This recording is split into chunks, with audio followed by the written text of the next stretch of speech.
What's up, folks? Welcome back to the Peripheral Views podcast. Thank you so much for joining us.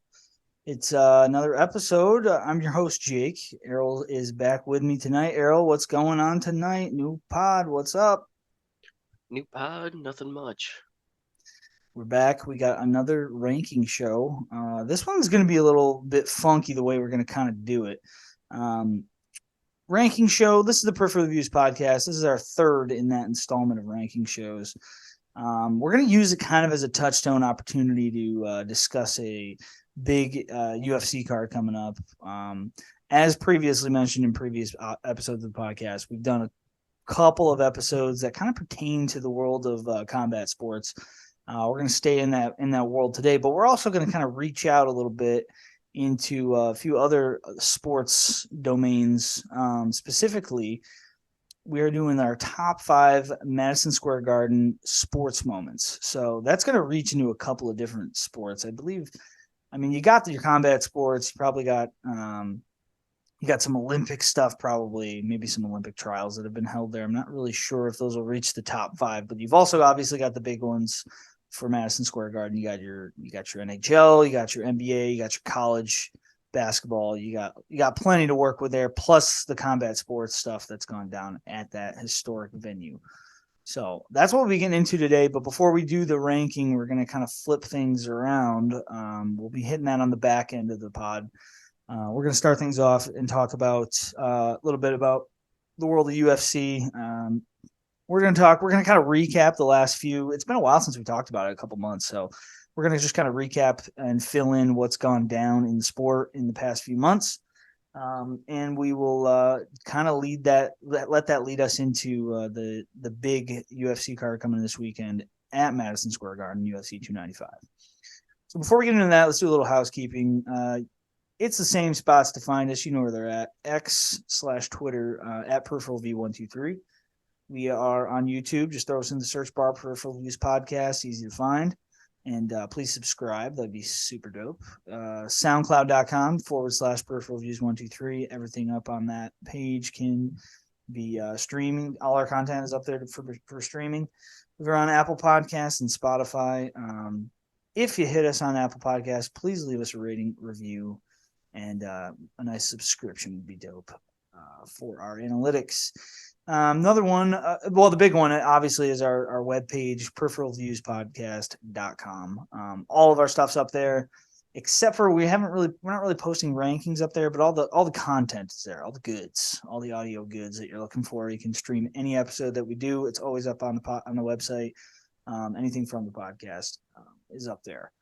I wanted to hit within the housekeeping part of the pod. I just wanted to promote my I've just opened up a Letterboxd. I'm still working on building that profile. Letterboxd, the cinema app. I mean, I've done a bunch of lists on there, some top films and shit, and I'm probably gonna stay updating that pretty regularly anytime I see some new films. So if anybody's interested, for me, that's my profile is jperry35 at Letterboxd. Check out anything going on there for my profile in terms of new films I've seen, films I'm going to see. I'm going to throw some reviews on there too, and any rankings we do pertaining to film on my side of things, I'm going to update on that platform. So if we do a ranking show pertaining to film, I'll put the results up on Letterboxd for any listeners who are interested. So, and on that note, what do we got? Well, let's recap, Errol. What did we talk about last time on the pod? What the Shining was Oh it? yeah, we talked The Shining. That was right. That's the 1980 horror classic from Stanley Kubrick, the Stephen King adaptation. We did a pretty solid episode on that. I mean, we went pretty at length. Anything that we missed on that you can recall, Errol? Stuff we missed, yes. Stuff I can recall, no. There's just too much of that movie Yeah. to really get into. I don't. There's a couple things we didn't necessarily like go into length on, but I think we like mentioned, like the what was it? One of them was just like the like overall like masculine overtones and like the patriarchal like kind of Oh yeah, vibe to it's it. strewn about in the film for sure. Right. And then another one was I think we agreed that it's probably just a more or most likely just a metaphor for like the treatment of like Indians and stuff and like Yeah, Manifest yeah. Destiny stuff like that. Yeah, it was cool. It was like, yeah, I think that's kind of where I land. I mean, for me, it was mostly just like it's just kind of a. I know a lot of people read into the film, but I always felt like it was just very much a film that centered around telling a ghost story about, about the, about. I mean, there's obviously the undertones of like white imperialism and the colonization aspect of like White man's burden. He says yeah, it like right in the the film. displacement of Native Americans and like there's some like genocidal symbolism throughout the film. I mean, it's all over the film. There's like, I mean, that's clearly what Kubrick was kind of trying to usher in, and it It's literally definitely. built on an Indian burial I ground. mean, you still have a lot of explaining to do. I believe your rating for that film was a 7.5, and I'm still just dumbfounded. Well, what do you want me to do? Give it an 8? Because I will. No, I well, no. You give I'll the give it rate. an 8 like everything else. It's etched in stone. I'm putting it on your tombstone. You'll never forget it. 7.5 Shining rating. Unforgivable. Public restroom. I mean, Unisex. it is shocking. I guess I just kind of assumed that. Well, you know what's interesting is that I feel like It wasn't scary to me for a I scary know. movie, and I Yeah, watched it when I was young. you know what I think it is I think you tricked me. You made me think because you were so interested in talking about the film. I just assumed that you liked it more. I mean, I don't dislike it, but I I'm not know, gonna but sit here and be like, "Yo, this movie's you're gonna right. change No, your well, life. It's seven so point scary." 7.5 is really not a terrible rating, but I just for me it's just like it's just I can't believe my ears. I You're can't. right because you said I've what was it? It was the dang it, the Russian one. Death of Stalin. You're like, yeah, Yeah, Death you're of like, I Stalin, voted better Death of film. Stalin. It's better. I was like, what? No way, man. Couldn't There's even remember no the name right there, and you're like, yeah, it's better than The way. Shining. The Shining. Yeah, Stanley Kubrick's the. I'm Yeah, sorry. I'm That's sorry. unforgivable. Unforgivable. You are on the outs, sir. You're the one who asked me to do this. You're a You fucking. valued my opinion, You're and a here it film. is. You're a film charlatan. You are. I'm gonna get that. I'm gonna start posting my opinions online. People will be like, "Yo, this guy sucks." Yes. Nobody's gonna. Yeah, I would just like to reiterate that letterbox is my letterbox, and Erroll is not affiliated I'm whatsoever. gonna get my own, and you You're, guys will see I'm some just, stuff. you want it? I'd actually like you to create a letterbox profile just so I can fucking block you. What do I'm you just mean? The gonna. Toxic Avenger is a 10 out of 10 film. Oh my god! Yeah, yeah. Why don't you just give your hot takes on like the MCU? Like Right. let's go down You that know, road. 9.5. We're looking at The Shining. That quick, easy 7. This is Seven twice and a as half. good as The Shining. This film gets a 14 out of 14, 15 out of 10. You know what it has that The Shining does, and that's laser beams, and that's I can't look past it. Listen, there could have been. I mean, could you work that into the Shining plot? Like, where could you could Yes. do anything in the Shining? It's like it's a ghost story. It's like Yeah, paranormal. the house could have zapped you. Oh, well, you did insinuate at one point in the pod that like he got zapped while he was like dreaming on He the did. He table. starts screaming when I when she I flips the still I breaker. listened I listened back and I I remember listening She listening to flips these. this. You She flips. confused me because I've never correlated that. I mean, it's an interesting theory. I don't know that I think that subscribe was to it. the one time you see like or at least it would be like a direct connection, like with the house. Like if you get zapped, or if like the house wakes up. Oh, what I said is, once the house quote unquote shined, because the power came on, then the house shined, and then it linked to him, and he's like, ah, ah.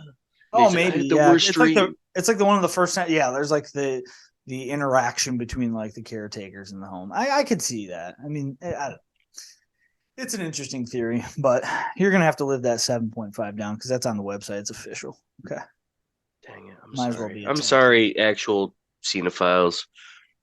Yeah, I mean, listen, hey, like it's like I said though, the ratings Wasn't are scary. Sorry. yeah, but you can't base a rating off of fear. Like Can't base a scary movie off of if it's scary or not. I'm sorry. who says it's a horror film? Everyone. It's a comedy. It's a comedy. Didn't you hear the way he said? Didn't you hear the way he mocked her? That's the whole movie is just for that punchline. Well, I was saying that, like, have you ever heard the theory that like There Will Be Blood is a comedy? I think it is. I mean, it's pretty funny. I He's mean, there's some he's funny. he's always treating people like they're idiots. Like he's always like joking. He's never like a comedy. A I don't comedy. know. Yeah, I don't. I can't buy it because I of, like, was trying to think of some scenes. I was like, that's a long movie for a short punchline. yeah. Like, I mean, when he like tackles him in the mud and then he shoves his face in the mud and like Paul Dano's just like squealing like a teenager. Like that's pretty funny. I mean, that scene got me, I but guess. I don't know. The rest of the movie is pretty dark. I mean, I don't know. I don't subscribe to the theory, but I've I heard. thought it was really funny when he called his only son, who he I deafened thought, with yeah, his hubris and his called thirst him a for more bastard from a money, when he basket. called him a bastard in a basket. I thought that was peak comedy. Yeah, that's not that's not familial tragedy at Well, all. No. here's the thing, without delving too much into that movie, because I'm pretty sure we're going to talk about it eventually. I think that uh, he didn't care what he said to his son because his son's deaf.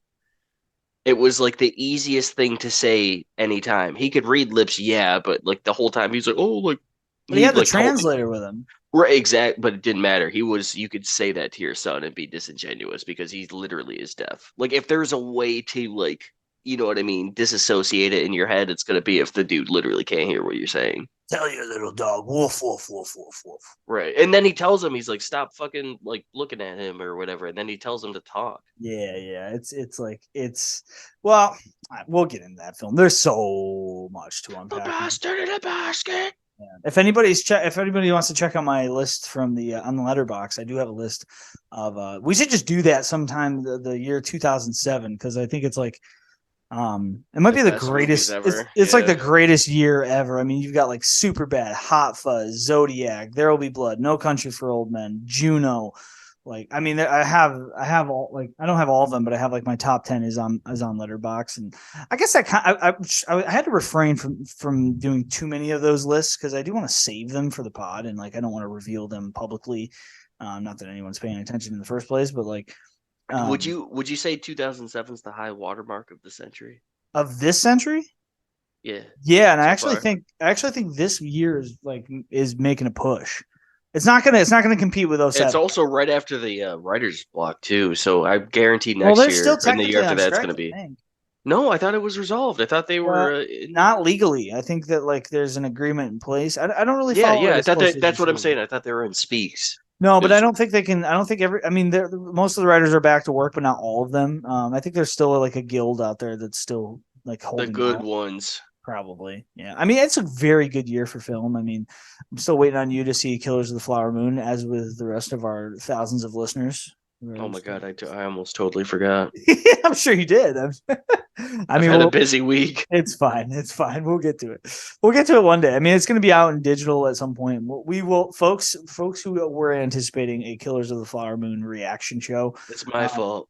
Why don't we just upgrade it right now publicly? We'll just upgrade it from the preview show to when it comes out on digital. Erroll will get a chance to see it, and we'll dedicate a whole episode to it. We'll do a deep dive, and like there's so much to talk about with it between the film and the book. Like we can just dive into that. But Yeah, let's that move sounds on great. from that stuff now. Let's dive into. We're talking MMA today because this is a sports podcast. We're gonna Yeah, do it. go MMA and then Yeah, other MMA stuff. and then other sports. But we're going to talk a little UFC just to kick things off. Errol, it's been a minute since we've talked UFC, so let's just recap. I'm just going to list off the big UFC specific events, along with, I mean, I guess there's a couple of boxing events that went down in there as well. I mean, you had UFC 291. Okay, so we talked around in July, somewhere in there, and we did a ranking show. Where we like did remember we built our the pod is available. It's one of the first episodes. We ranked our top UFC moments of the year at that point. This is a halfway point of the year, and then we built a fantasy UFC 300 card. Now I will say on that UFC 300 fantasy card that we built, one of the fights that was on my list or was on my main card was a fight that's going down this weekend, and we'll talk about it a little bit at the as we kind of broach our way to that point of the podcast. But Yuri Prohaska and Alex Pereira, which I had called for UFC 300 next year, is going down a little earlier. It'll go down this weekend. But in the meantime, let's dive back to around the time that we kind of recorded that pod, which would have been in July. At the end of July, we had UFC 291. That's where we kind of left off. 291 was an amazing card. Also went down on the same night as Errol Spence Jr. versus Terrence Crawford. Terrence Crawford finished Errol Spence in pretty definitive fashion. It was a beatdown. I mean, Terrence Crawford might be like the best fighter in the world of boxing right now. He's working his way up the Best boxer. He might be. I mean, just skill for skill, I think he's probably in the top 2 or 3. But as far as UFC goes, the same night, July 29th, Justin Gaethje finishes Dustin Poirier via second round knockout. So that was UFC 291 main event. A few other pretty decent results. Alex Pereira also was on that card, and he got a decision win over Jan Blachowicz, which leads him to the title fight. No small feat. Yeah, seriously, it was a close fight, but I think he pretty much edged it out. Derek Lewis had a monster 30-second flying knee knockout of Marcos Rogerio de Lima. That was huge. And Bobby Green finished Tony Ferguson in the third round of that fight. Kevin Holland submits Michael Chiesa in the third round of that fight. So you got some finishes. It was a good card. Then we rolled into August, and boy, Sean O'Malley flipped the world upside down with his second round knockout of Aljamain Sterling and became the became the superstar that he came. Walkout song he came out to. Yeah, he walked out to that Lupe track, which is interesting because that was right after we had just done the. We do have a 2-part podcast dating back into August covering Lupe Fiasco's The Cool, if anybody's interested in hearing that, where we kind of broke down that album track for track. Long one. 5 hours. Might as well list that one we tried. Yeah, we did our best. Straight up. It's called Sorry, Lupe. We did our best. Getting into. Thumb it down. We thought it was a good idea when we stopped. So that was a big card. Then we went into 293, and boy, we were disappointed in September. If you're an Israel Adesanya fan, as you and I think both are, Sean Strickland, the biggest fan. Wait, what? Before that though, you have the the Paul Diaz fight. Oh yeah, okay, I see what you mean. Yeah, I did skip a couple. Let me throw one in there though. Jake Paul and Nate Diaz boxed, and it was a slop fest. And just to recap, we'll recap that quick because there's really, we'll throw it into the mix. So that fight went down. It really was not interesting, and it was not fun to watch. I mean, it was fun, I guess, in the sense that it was like pretty sloppy, and Nate Diaz had a couple moments, but it was just bad boxing. Max Holloway with a monster. That was fun. John. Yeah, the Korean Zombie. That was an amazing fight. I mean, it was like, well, as Korean Zombie, I think he intended on retiring. That was his last fight. That's a great way to put it. And like you could see in the fight, like he intended to go out on a shield no matter what. He like looks at he looks at Max Holloway and he just nods and they just start. We're throwing down. Yeah. It was really just a barn burner, and it came right off of 1 week later after it was in Singapore, and it was 1 week after the Sean O'Malley knockout, which was just like, man, that was a good double main event right there because both of those fights were just like really exciting ending, and you kind of saw, listen, man, Max Holloway can. I mean, Jesus, if your name is not Alexander Volkanovski, you do not want to stand in the pocket with that. He's the best. He's the best boxer in the UFC. He might be. He just might be.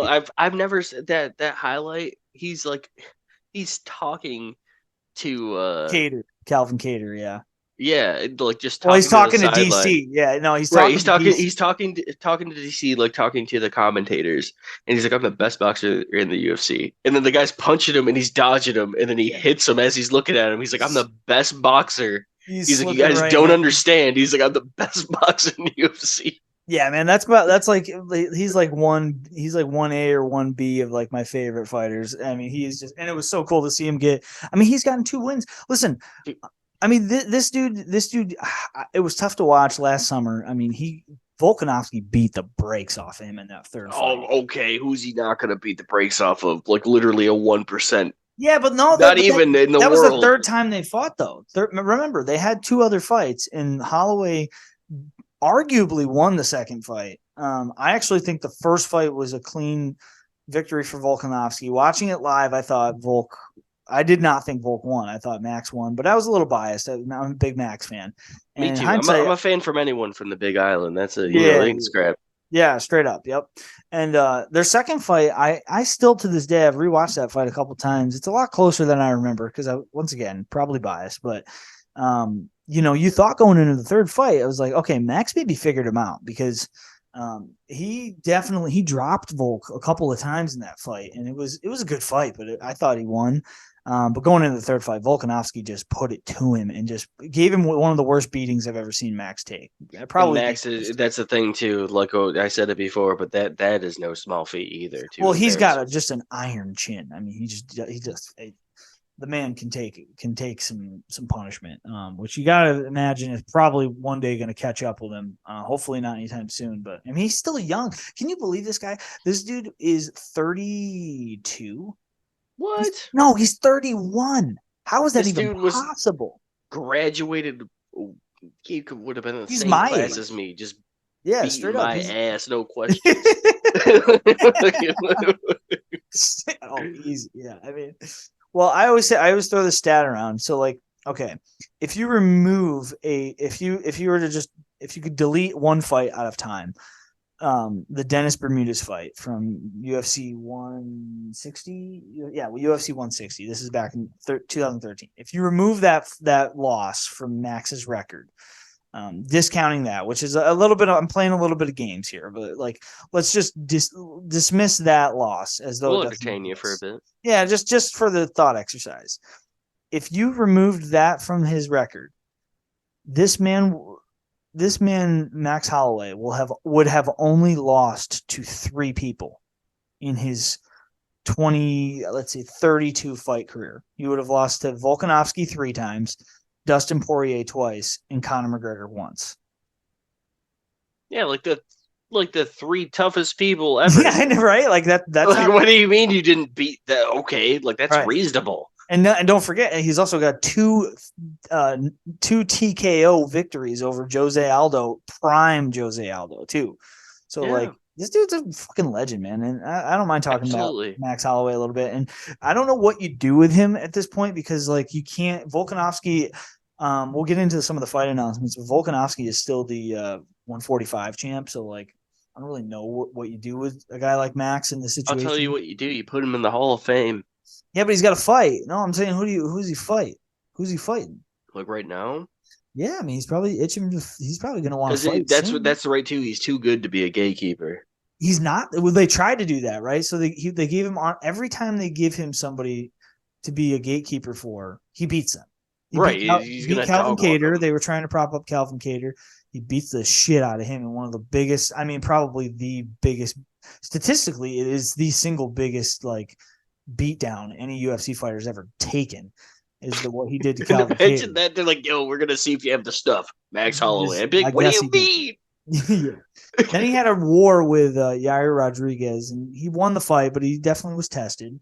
Then he goes in there and gets his ass whooped by Volkanovski, but then comes back, and now he's won 2 in a row again. He beat Arnold Allen, a contender, and he beat a legend. And like he's in my opinion, he's kind of in the same position that Justin Gaethje's in, where like Right. they both like they don't know what to do with them. Every time they get to a championship fight, somebody like the champion just But they're takes care of them. great. They're great, and they take beat care of contenders. everyone else. They're also the two guys that fight Because contenders. that's the thing. Like Justin Gaethje is like he's like a very solid fighter. You put him back a couple years ago, and he's beating like a lot of people.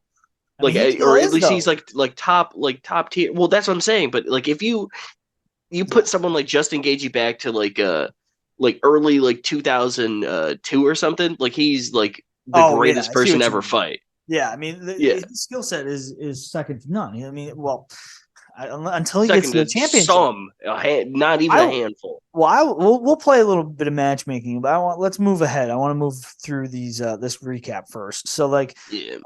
let's go to oh yeah, we had Gon and Spivak, Cyril Gon, who coming off of that very historically just an absolute bed shitting against John Jones back in March. He came back and he did get a victory, a finish over I'll tell you what, Sergey I would do the Spivak. same thing if I fought John Jones to a Yeah. T. Well, listen, I don't know that I'm not going to compare anybody to a fighter because it's like Cyril Gahn do the training and he went in there, but man, he just did nothing. I mean, Jones just put him. It was there was. I mean, we've For talked the about for it, the right? hype for it, you thought that if anyone was gonna do, you know, Yeah, I thought that he had something to offer on in terms of the grappling, just being that like I mean, I know Jones is. We know what you're dealing with Jones. I mean, this is a guy who took down DC, like took him down multiple times. Like handled DC in the wrestling. So the dude's a pretty good wrestler. I mean, pretty good. I mean, he's elite. I thought Gon had more for him, but did not show up but that that night. was But bounced back. good. No, Going but in. that was a Sorry, go ahead. Ghana Sergey. Oh, against Spivak. Yeah, he finished Yeah. it. He bounces back. He gets the victory in Paris. So he's right back in the title contention, and we'll talk a little bit about what's going on in the heavyweight division. We got middleweight title fight at UFC 293 in Sydney, Australia. I think we mentioned it on the podcast, but Sean Strickland just putting it on Adesanya. Dude, showed he was like, fight, dude. Like, what are you I don't doing? I don't know what to say. I think the shit talk got to him. Look at he's I'm Well, not gonna let some fucking I'm Strickland not is gonna let no some joke, weirdo beat man. my Yeah. Yeah, but ass. here's the thing about Strickland is like I think that he plays like the everyman, like he's modern day Chuck Liddell or something. Like Oh, that's I never heard that I never heard that parallel. I don't think so Chuck Liddell was just like a he's tough not dude. Strickland he's is better. like he's He's like better. I think Strickland's like diet what's his name? I was gonna say Diet Conor McGregor, but that's not fair. So Diet Covington. He's like an everyman Kobe Covington. Nah, he's cooler than Covington. He's so much cooler than Covington. It's Well, not he even also no. That's what I'm saying. yeah, He's but like Diet Covington. Covington is like a traditional.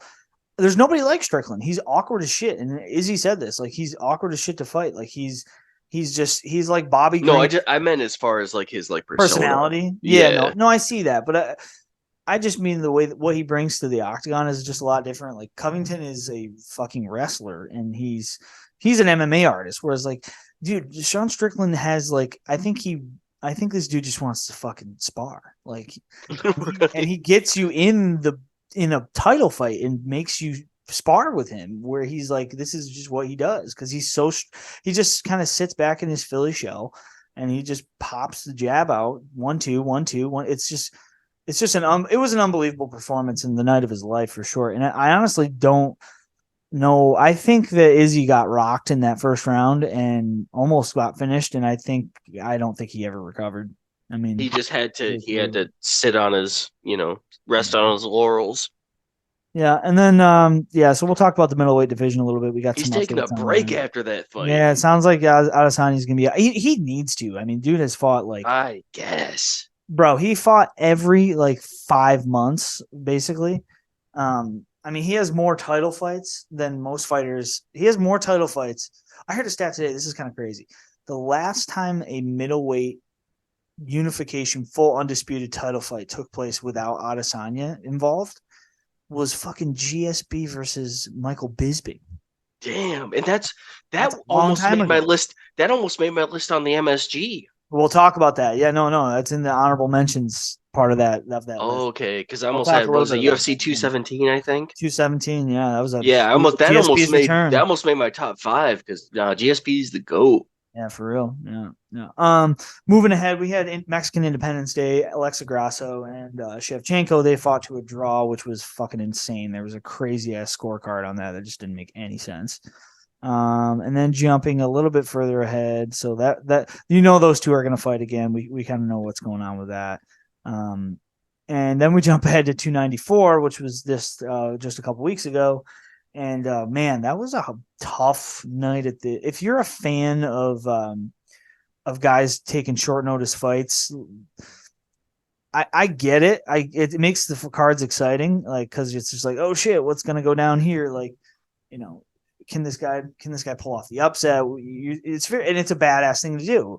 But man, I thought we'll start off, I guess, with Volkanovski. He gets head kicked, KO'd by Islam Makhachev, round one. Tough night at the I don't office. think anyone expected that. No, to get finished by strikes. No, I think everybody would assume that if anything, he would have gotten. I think Islam too. Really, I'm just an underrated, unbelievable athlete. I mean, what an intelligent line of decision making to say, okay, the first fight he had a full training camp and he just clearly the fundamentals were there to defend the wrestling. Submission attempts were not there. Like Islam controlled the fight, but it was a hard night at the office. I mean, Volkanovski he's got a good ground game, and his defensive grappling is just it just kept him out of trouble all night. So Islam just said, "Fuck it, I'm just gonna try to go finish him." And he did finish him in the first round. Did not take long. He makes you want. He cut Volk cut like 26 pounds in like 11 days, which isn't a lot. It's not a terrible amount. I mean, it's a lot for. I say that as a person who doesn't have to cut weight, but that's quite a bit. I don't even think it was 11 days. I think he cut 26 pounds like in less than that, probably 8 days or something. But like you got to imagine that probably affected the chin. And then Hamzat Chimaev gets a decision victory over Kamaru Usman. When I watched the fight, I actually thought Usman won, or that it was a draw. I rewatched it. Chimaev won all 3 rounds. I don't know. Did you watch that fight? Yeah. Yeah, I was wrong. I was wrong about that. I mean, Usman had some moments in the second and third round. I thought that Usman won all 3 rounds of the fight. So, but once again, short notice fight. What are you going to do? And now that will bring us. Okay, so that pretty much recaps what's been going on. I mean, we obviously had Well, the Johnny Walker no contest was bullshit. Yeah, the fucking eye poke. Yeah, who cares about that? I don't care about that. Fury and Ngannou. I mean, we talked a little bit about that. Incredible performance, obviously, and we're going to see where that kind of leads us. But let's talk before we dive into the 295 stuff. There are some fights that got announced, right? Mm-hmm. We got some big fights. What about 294? We just talked about that. That was Islam and Volk. Wait, no, sorry. 295 is this weekend. We'll get to that. No. What about Almeida and Derek Lewis? Yeah. Oh, okay, yeah. I mean, there's not a whole lot to say there. I guess we'll hit it. Almeida got kicked out of the UFC. He's no longer on the roster. No, that's not true. Yeah. What are you talking about? No. Wait, no. You're thinking of Santos guy. He just had a 5-round 50-44 victory over Derek Lewis. He's not going anywhere. He's right there. Yeah, I mean, it was a very boring fight for sure, but I mean, he did what he could. He did what he had to do. He got the victory, and now he's going to stay probably put and have to fight again if he wants to crack at the belt here at some point. So, but let's talk about the announcements. Okay, big fights coming. We obviously have next month. We've got what do we got? We got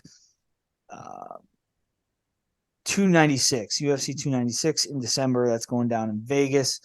That card is fun. Let's take a look at it. It's going down in Vegas, T-Mobile Arena. You've got your main event, Leon Edwards versus the aforementioned Colby Covington. Very undeserved title shot out of fucking nowhere. He beat Masvidal before the last time Colby Covington. This is how long ago. I mean, this is so crazy. The last time that dude fought and he got a victory over Masvidal, my youngest child hadn't been born yet. She is now almost 2. So, I mean, that tells you how long it's been, and somehow he's just walking into a title fight, which is I hope. I mean, I think for everybody's sake, I think we're all kind of hoping Leon puts the kibosh on that because I don't know. He's probably favored, I would hope. But so that's your main event. Then you got Pantoja versus Royval. That's a rematch in the flyweight division. You got Tony Ferguson versus Paddy Pimblett. What do you think about that fight, Erroll? Tony Ferg, Patty. Ooh, Versus Paddy Pimblett? so that might be like one of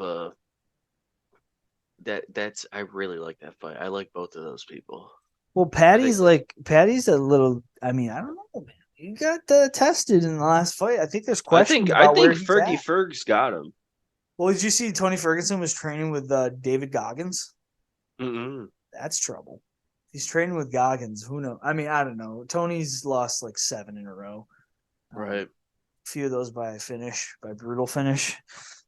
I mean, I said, well, so here's the thing too. I have a bad track record. Every time I say Tony Ferguson's going to win this one, he doesn't. But I think Tony Ferguson's going to win this he one. So might. place your bets is with Yeah. that knowledge.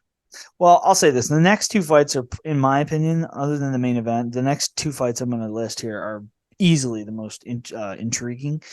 You've got Shavkat Rachmanov is taking on Wonder Boy. So a little bit of the old being fed to the young on that one. Same with the Ferguson Pimblett fight for that matter. And then you've got Vicente Luque. Is it Vicente Luque versus Ian Machado Gary. So that's a big fight. That's a huge fight. That's Gary's 4th fight. If you follow this dude, Ian Gary? No. Yeah, he's like I mean he's aiming to be like McGregor 2.0. With the trash talk and I mean he's Irish and all that shit. So like I think he's trying to play that angle, and I mean God bless him. It's working. I mean it's working. He is 13-0 and he's already got 3 victories this year. So he's fought 3 times. This will be his 4th fight this year. So if he goes 4-0 with wins over D-Rod and Neil Magny, and then if he can beat Luque, I mean that's going to put him in the probably the top 5, you would think, and he'll be looking at a title shot. What else we got on that card? We got Cody Garbrandt coming back on that card. Josh Emmett versus Gige Chikadze. This is a pretty good card. It's a pretty good card, top to bottom. It's got a lot to offer. Let's move into the announcements, though. Let's talk about those because it's what I wanted to hit here. Okay, so you got UFC 297. Okay. Erroll, you still with me? I'm just going to check your audio. Okay, you're still there. Okay, good. What do we got? We got UFC 297. Okay. This is going to be at the Scotiabank Arena in Toronto, Canada on January 20th, 2024, early next year. Pretty awesome main event. It's going to be Sean Strickland against Dricus du Plessis for that middleweight strap. Raquel Pennington versus Myra Bueno Silva, which that's going to be for Amanda Nunez's bantamweight belt, which I mean, I'm going to be frank. I don't give a fuck about that fight, and I don't think anybody else does. I mean, fair enough.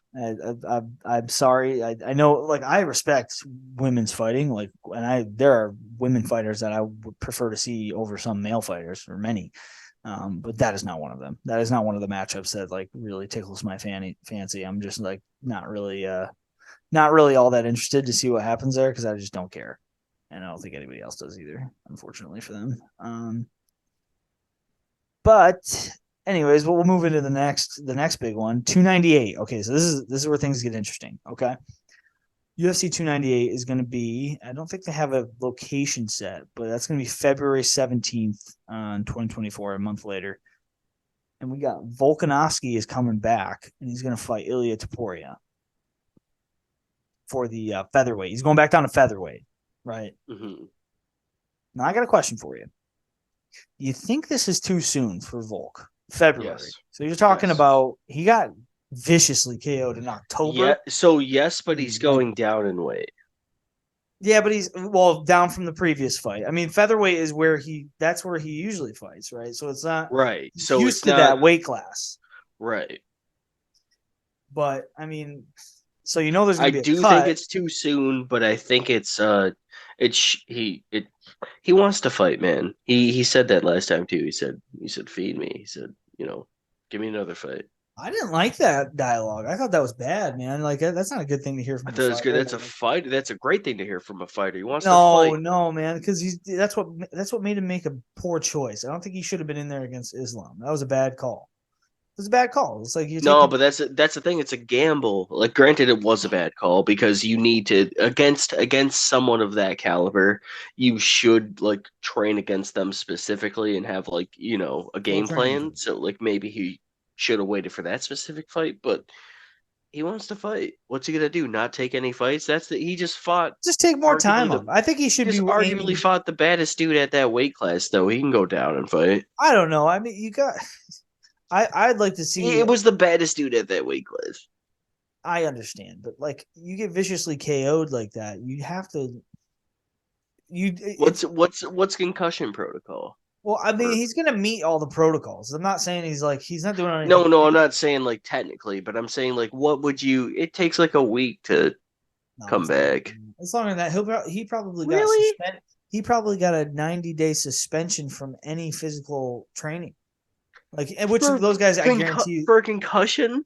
yeah, like bro, they take the CTE stuff pretty seriously now. Yeah, but you could lift weights if you got Oh, a. they're probably still sparring. I mean, they probably don't enforce it. I That's guarantee these I've guys. definitely had like a concussion. Like, well, and not saying that it's okay, but I've definitely like I've been concussed and I've been fine like a week after. Yeah, I mean, listen, he's a grown man and he's the fucking like number 3 pound for I pound fighter in the but world. I feel I like get what he you're should. saying though. It's not prime. It's I'm not not like saying it for his health. Like I don't know him personally. I'm saying for his career. Like imagine what it looks like if his chin's not recovered, right? He didn't take enough time off, or he's gonna go through another weight cut. And he's starting to experience burnout or whatever it is. Imagine that one of those factors comes into the octagon with him when he goes in there against Taporia. Now Taporia is 26 years old. This guy's a fucking undefeated juggernaut he's got knockout power. He's got knockouts at lightweight. He knocked out Jai Herbert at lightweight at 155. The weight class Volkanovski just tried to get golden. So it's not like dude, this dude's a fucking animal. I mean, Topuria is very good, and he's also like striking is kind of um, his secondary skill set. Like he's more so like I think he's like a black belt in jiu-jitsu, and like it's mostly I think the ground game is the. I mean, Volkanovski can handle himself on the ground. Obviously, he went 5 rounds with Islam without being submitted. He handled. Remember the Ortega fight? Like Ortega couldn't finish him. Um, mm, so I don't know. It's if I'm just saying the career trajectory is it's a little concerning. If he, God forbid, goes in there and gets knocked out again, not only loses the lightweight championship opportunity, but then goes down to his weight class where he's been undefeated. He's never lost at featherweight. He's been the champ for like 5 years now, something like that. No, almost 5 years by this point. By the time he fights, um, loses that belt too. I mean, what is now? What are we doing? Now we're then do we take a break? Like that's what I mean. Is like it seems like the dude. right. Like yeah. It seems like it's like maybe just take the break now while you got the strap, bro. Like nobody's gonna hold it. Like he's in a weird position too because it's like he can. I mean, he just defended back in July, so it's like he could It's just not take something. another month or two off and It's actually not die. something that we've seen until people started branching these. Because like think about it, even like a decade ago, like there was never like Conor McGregor was like the first person to become like like the multi like champ. So like it Well, he wasn't was like he simultaneous. The other guys right. have won. Other guys have been like double champs or whatever, double Right, champions. right. But it's No, but not the it simultaneous was McGregor. He was the inaugural it simultaneous. was never expected until he set the precedent. Yeah, and then everybody started trying it. DC, Right. And yeah, then now we're dealing with Volkanovski, who's like he's like, well, I have to do this if I even want to be decent. You could be the best person in your weight class, like of all time ever. That's what I'm saying. You That's could what just Habib stay. did. Habib was just like, I'm staying at 155. I mean, he's a bad example because I've got some probably unfavorable opinion, Man, opinions about his he career. is. So I said GSP was the goat. Khabib Nurmagomedov is the goat. No, Yes. bro, Who's beating him? Who's beating him? Who's beating him? that, bro, Who's that beating him? man's resume is so overrated. It's unbelievable. Who's beating him? It doesn't matter. Well, listen, he didn't What do stick you around. mean? What is that? The point of fighting? He It didn't doesn't stick matter. around long enough. He didn't stick around long enough for us to find out. Like, I'm sorry, it's just true. It's just true. Listen to this. Listen to this. I'm gonna name off I'm gonna give you the fights that like truly should be looked at as extremely impressive victories. Okay, in his career. Okay, I understand the 29-0. Okay, great. When he got to the UFC, he was 16-0. He already had 16 professional fights. Okay, he comes in the UFC. He beats Kamai Shalaris. Never heard of him. I'm not an expert either. So okay, decision victory over Gleison Tebow, which he won the fight, but I've not rewatched that fight enough to know, but like it's been discussed that it's arguable that like not that he lost the fight, but a lot more competitive than people remember. Thiago Tavares knocks him out or ground and pounds him out. Let me just skip ahead because I don't want to spend too much time on Khabib, but he's got a decision victory over RDA. That's impressive, especially prime Rafael dos Anjos. Daryl Horcher, okay, whatever. It was a catch weight too. I mean, I'm not that impressed by that. Daryl Horcher is journeyman if there ever was one, right? I mean, guy was on. I mean, that might have kickstarted his losing ways because he went like 4-1 after that, or 2-5 or something like that. Michael Johnson, great win because Michael Johnson at the time was definitely not who he is now. I mean, this guy's a 500 fighter. He's 21-19 as a career fighter. Okay, so here's where it gets impressive. So you got an RDA win that's impressive. Michael Johnson win that's pretty impressive. A Pat Healy win, which is also somewhat impressive. Pat Healy was a good fighter at the time. So I'll even give him that one. So that's what? 1, 2, 3. That's 3 good wins. 3 like truly impressive above grade wins. Then you get the Barboza win. Okay, that's a good win. Prime Barboza is good. Al Iaquinta, not a good win. Al Iaquinta is a good fighter, but he fought this dude on like 6 days fucking notice. And I mean, like we're just saying that's not someone you want to fight on short notice. Like we're right. saying So like, that before, like that how you much can't fight him stock on are short you? notice. How much stock are you putting into that victory? And by the way, he went all 5 rounds with Iaquinta, which means he didn't finish a guy who was on 6 days. No, I think it was less than that. It was like basically 24 hours notice. That's the 223 card with the dolly and all that shit. Like that was a mess in Brooklyn, and they brought Iaquinta in for like very very short notice. It might have been a matter of days for sure. And in my opinion, that's not a good win. It's actually closer to a loss to me. But what are you getting to? He's beating I know. everyone. Let me He's finish. beating Justin Gaethje. He's Let me beating Dustin finish. Poirier. He's beating Michael Chandler. You're not letting me finish. Let me finish. I'm sorry. Go on. Okay. He beat Conor McGregor. Great win. More competitive fight than people give McGregor credit for. Definitely a loss, though. What do you mean more competitive? He dog walked him. There's nothing he did when he was on the ground. This is absurd. There's nothing he did. I'm not saying McGregor beat him. I'm not even And arguing. Conor McGregor is arguably the person who put UFC to the spot that it is right now. Like he's the champ. I'm just saying it was a competitive fight. More people act like it went to the 4th round, and McGregor has one of those rounds. But will you be honest with me? Did you know in your heart that was going to be he was sacrificial? He was sacrificial lamb. Not really. No, I knew Khabib would win. I had a feeling. I thought. Okay, but let me finish. I didn't see Conor McGregor, one of the greatest to ever do it, coming out of that alive. And you can't say that. Admittedly, though, you have to admit. Do we really think like that? Do we really think McGregor off of the Floyd fight? He didn't even look like he was in shape. He didn't care. He definitely didn't care. Rich. He So made he made more money off of that fight than he ever I did understand, in all of the fight. So I get it. of course. But But look, so are with we that, really going to act like that's a prime McGregor? It's I not. I don't know what you want from this man. Just wait, just wait. I'm going to tell you. I'm Okay, going to tell okay, you. okay. I'm I'm going to tell sorry. you. I'm Let me sorry. finish. Let me Sorry. finish the resume. Then you get Poirier, which is a great win, and the Gagey win, another great win. Those are two. Those are his number one and number two best wins were over Poirier and Gagey. Okay, because that's them in their prime. They're not aging quite yet. They're like right in the middle of their prime. So you've got 1, 2, 3, 4, 5, 6, 6.5. We'll round it up to 7 because there's two decent wins they're good wins, but they're not incredible. Okay. That puts them to 29-0. Okay. My argument is not this. It's not that this dude is, I'm not saying that he's over, that he's the worst, that he's a bad fighter, or that he's never had an important victory, or that he meant nothing to the sport. That's not my argument.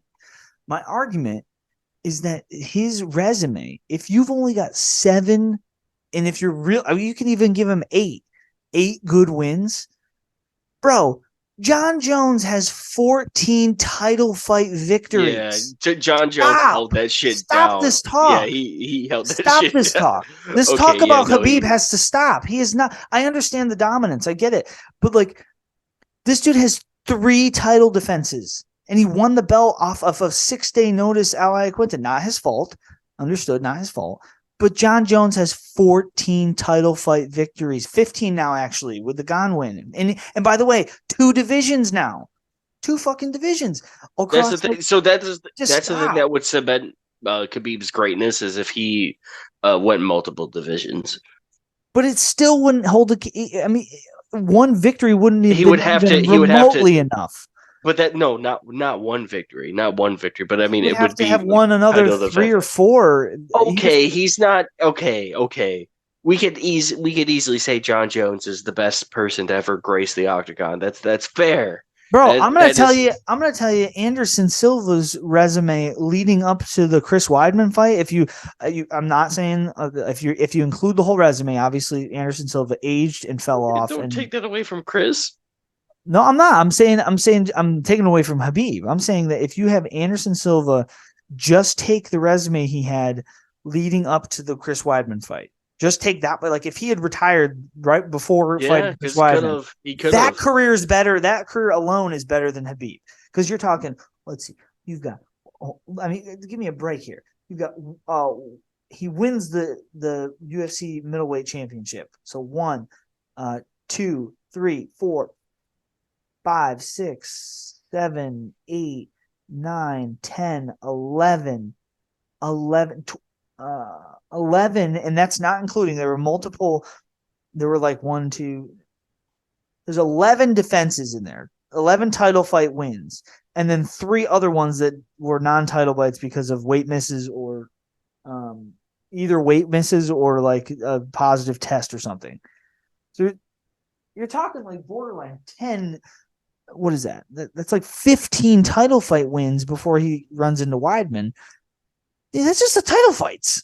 How could we even be comparing Khabib to anyone of this caliber? Because he's beating him. I know he's beaten. He won. That's what I'm saying, dude. Because he doesn't need to prove he's beating him. You know he is. I know he's great. I'm just saying he's not the GOAT. And He didn't. All right, so the GOAT he's conversation has to stop right now. It has okay. to stop. You seen him do his stuff, but you didn't see him prove it time and time again. But like that's what I'm saying. If you look, if I have to play like a UFC video game and I have to just choose a character, dude, John Jones, Khabib's gonna. And I think John Jones would fucking do whatever he wanted to Khabib. So Yeah, because that's never a fair. There's a weight classes for a reason. Holy shit! All right, let's move on. We got to move on. Okay, that's I do. Grant me the point. John Jones is the GOAT. Just I'm tired of people talking around saying Khabib was better than John. Just stop it. Just stop it now, because better than no. So here's the thing. There's Khabib doesn't even have. I said it before, and you don't like the phrase "baddest man on the planet." Hate the That's phrase. that's what I appoint to pretty much the UFC champion, that UFC heavyweight champion. You are the baddest guy. If you are in a bar fight and you are the UFC heavyweight Gotta have champion, Jones in your corner. You're not, that's exactly like that's the one person who's probably not going to get bested by any like percentile. It's not like a toss up or whatever. Like so, yes, John Jones are arguably the best. You put him in a gladiatorial ring with like, and if you don't have any weapons, like he's gonna kill you. Like Yeah, that's why when he said to DC, when he's like, "I'll kill you," I think if it was I, a knockdown, drag out, like yeah, he like you might. fight him. Well, he's a DC's too nice. well, he's the go. Let's move on. We got to move on. We got a lot to Oh cover. yeah, So. we got to talk about what we're yeah. Well, let's talk to. I want to talk about that last announcement. There's one other big fight, UFC 299. This is going down March 9th, 2024. Next Q1 of next year. Sean O'Malley is going to do he's got his first title fight as champion. He's going up against Cheeto Vera. It's a rematch. So O'Malley is 17-1-1 as a record. And that one loss came to Cheeto Vera back in the day. By back in the day, I mean 2 years ago, 3 years ago, in August of 2020. And that was at UFC 252. So you've got O'Malley, who is just clearly this superstar right now, and he's on the rise, and they're giving him the push because they actually did a face-off today. Check it out on UFC Twitter. They did a face-off between O'Malley and Cheeto. I fucking love Cheeto, by the way. I'm a big Cheeto fan, but obviously that first fight was a little weird. A clean victory as far as I could tell. It seems like what it looked like is I think Cheeto hit that perennial nerve like on the back leg of O'Malley, and it basically just gave him the old drop foot. And as soon as that leg was compromised, O'Malley went down and Cheeto hopped on top of him and pounded him out for a TKO victory. Which, say what you will about it. It's a little funky of a victory. I mean, it's still a clean win, but here's the kicker of it. O'Malley's the champ now in March, and he's going to get an opportunity to avenge that loss. Like GSP has 2 losses in his career, and he avenged them both. He lost to Matt Hughes, came back, beat him twice. He lost to Matt Serra, came back, beat him once. So he canceled out the loss. I really like Matt Hughes too. Like that's Matt Hughes is good, man. Matt Hughes was an animal, just a monster. So that's what you got on that. That's a good slate of fights. And this kind of leads me to let's talk about UFC 300 a little bit now. What does that leave you with? So, like, in my opinion, it seems like what they're doing is they're booking out all of these title fights leading up to UFC 300. UFC 300 is going to be in April, it sounds like. And now what does that leave you with? And from my perspective, Dana's talking about Brock Lesnar, bro. No, he is. No, yes, he is. No, he was talking about him like he was saying he was so happy to hear that everybody like still wants to see Brock and Ronda fight, and he was. You know what's so stupid? Because we posted that stuff when we did that UFC. It was like fantasy, like total like, and then it's like nah. Everyone else is like, you had Brock on the roster. That was my fight. That was my fight. I wanted Jones and Brock. Well, that definitely is not happening now because Jones is hurt. Yeah. Which we're gonna talk about. Nah, let it still happen. Let him beat his ass. What did he beat his ass with a torn fucking pectoral? Yeah, let him do it. He said he tore it off the bone. Jesus Christ, that's a bad tear, man. That's a bad tear. You know what the thing is? I say it all the time because I've like when I played sports, it's always the stuff that looks like it's not bad that is the worst. Anytime, yeah, you see someone just something weird happens, they do a half step and then they just totally stop. It's terrible. You see someone get truck stuck, do a front flip on the 40-yard line, they're fine. They're gonna get up, they're gonna go. You see someone just bump into someone a little weird and then do 2 like jog steps, like yeah, something's awry, like something's torn. Can I tell you? Can I tell you a little thing that I'm like going through that's like kind of reminds me of this? Is that like I've been to the doctor. Like it reminds me of like a Louis C.K. joke that I'll reiterate horribly in a moment. But like I've got this. So I fell on my elbow like 10 years ago, and I like cracked the tip of my elbow. Right, and I know this because like I have this like very like this soft spot on my elbow. Like right at the tip, like the very tip of the elbow. And like, I know that it's not in my imagination because like, so like for like years after that happened, like I'll just lean on it the wrong way and I'll just get this really shooting sharp pain up my arm. And then I was like, one day I was just like, what the, why is why is this continuing to feel like I thought it would heal? But it's definitely like a bone issue, nerve issue. Cause like you can like take your index finger and press down on the tip of the elbow. And it's so soft that it leaves an imprint of your finger. Man, I almost wish I didn't understand English. Isn't Like that's fucked. that bad? It's Yeah, really like I wish bad. No, I wish I was deaf. What the well, fuck? yeah. No, it gets worse. Hold on. Okay. I whacked my elbow today Oh, off of the door. This is an injury that is now 10 years in the making. what you get for whacking off, Oh dude. no, I just no. Well, that's not what it's from. It's You from whacked throwing it off the fucking. door, dude. Stop whacking it off. Yeah, well, yeah. Well, I did. Well, Continue. here's the worst part is that I looked at my elbow. I was like, "Fuck, that hurt." I knew I hit it in the spot that like where it's been injured. Like I was like, "That is bad," In your soft spot. and it hurt really. And I looked at it in the mirror, and the nerve. I think it's the actual nerve, like tendon or something, because it moved down. Like it's now in a lower spot on my elbow. Like it's well, not actually. It's kind of higher technically. It's like more towards the shoulder, but I can see it protruding through the skin. And Oh, I'm like, oh. I'm like, That this is didn't send a shock down my spine or anything. no. Well, I've been to the doctor for it and like done the like X-ray thing, and they're just like, yeah, it's just it's fine. They're just like it's fine. Just deal with it. I'm just like what like it reminds me of the Louis C.K. joke when they're like he's like yeah like my elbow's gonna like bother me. He's just like yeah it's just fucking shitty now. You're 40. Like you're not an Or athlete. You're not like doing anything about it. I forgot who it was. They're like, yeah, I went to go get my eyes checked out, and he's like, yeah, they're just your eyes are just lazy now. Yeah, they're just getting He's like, they lazy. just don't want to work. They just don't want to. He's like, They don't want to what do do you what you mean? want them to do. All right. Well, let's move in. We gotta move this along. Massive tangent, but um, injuries aside, let's dive into the next. Well, let's do this. Errol, I want you to hit me with give me 3 fights you'd like to see next year because that does lead me to what I was trying to inch towards, and then we're going to cover the 295 card. So give me 3. You got 3 fights that you can muster up that you would You want to know, see next year. It doesn't matter when. Just don't think about the logistics. Just give me 3 fights you'd personally like to see. Hit me with. um, okay.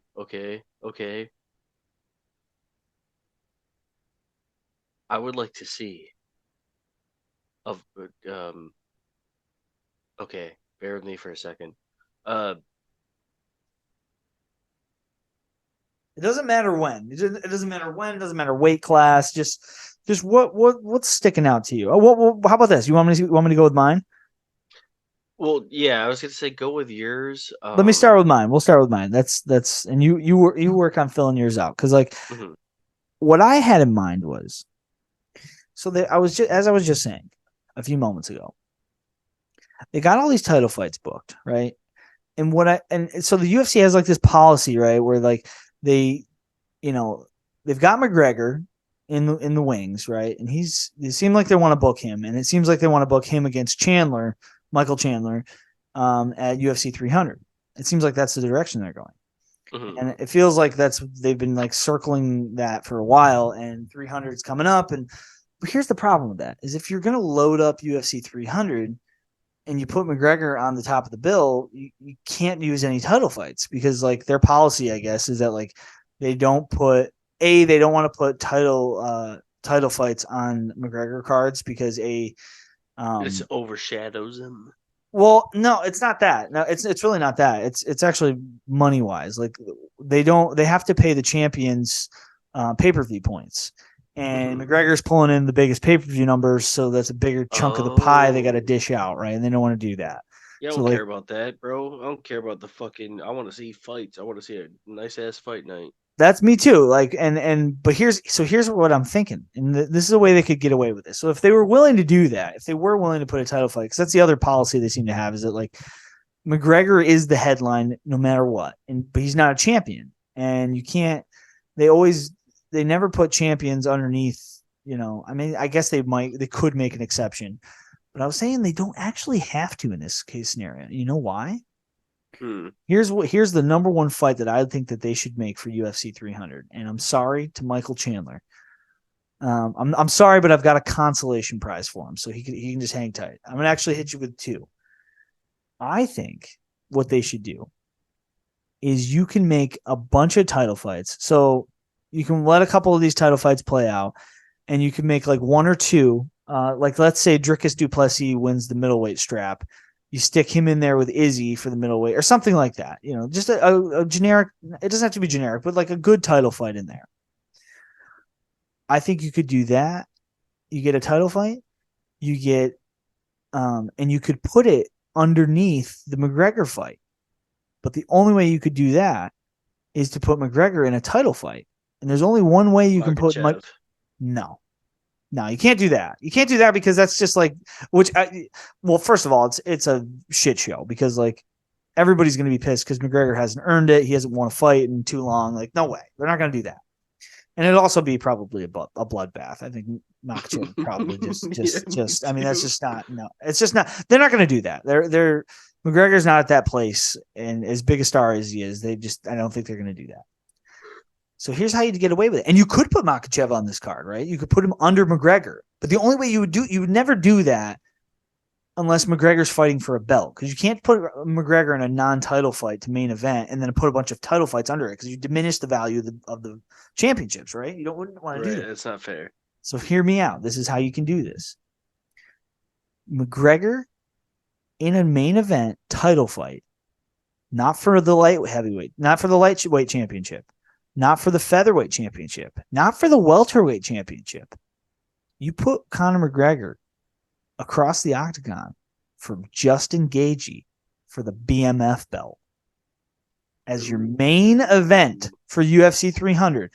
You got your title fight. You've got McGregor at the top of the bill. They're fighting for a belt, so you can put title fights underneath him now. So now you could fill the card out with Islam or maybe Leon fights again, Edwards or Covington wins. Imagine having Covington and McGregor on the same card, or you could do O'Malley's fighting before then, so he's probably not going to do that. But you could do Volkanovski probably won't be ready at that point either, so he'll probably be out. But maybe the heavyweights are going to be ready. Won't be Jones and Stipe, but maybe I don't know.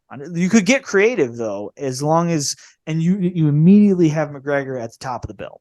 And you could put this is the other big fight I'd like to see.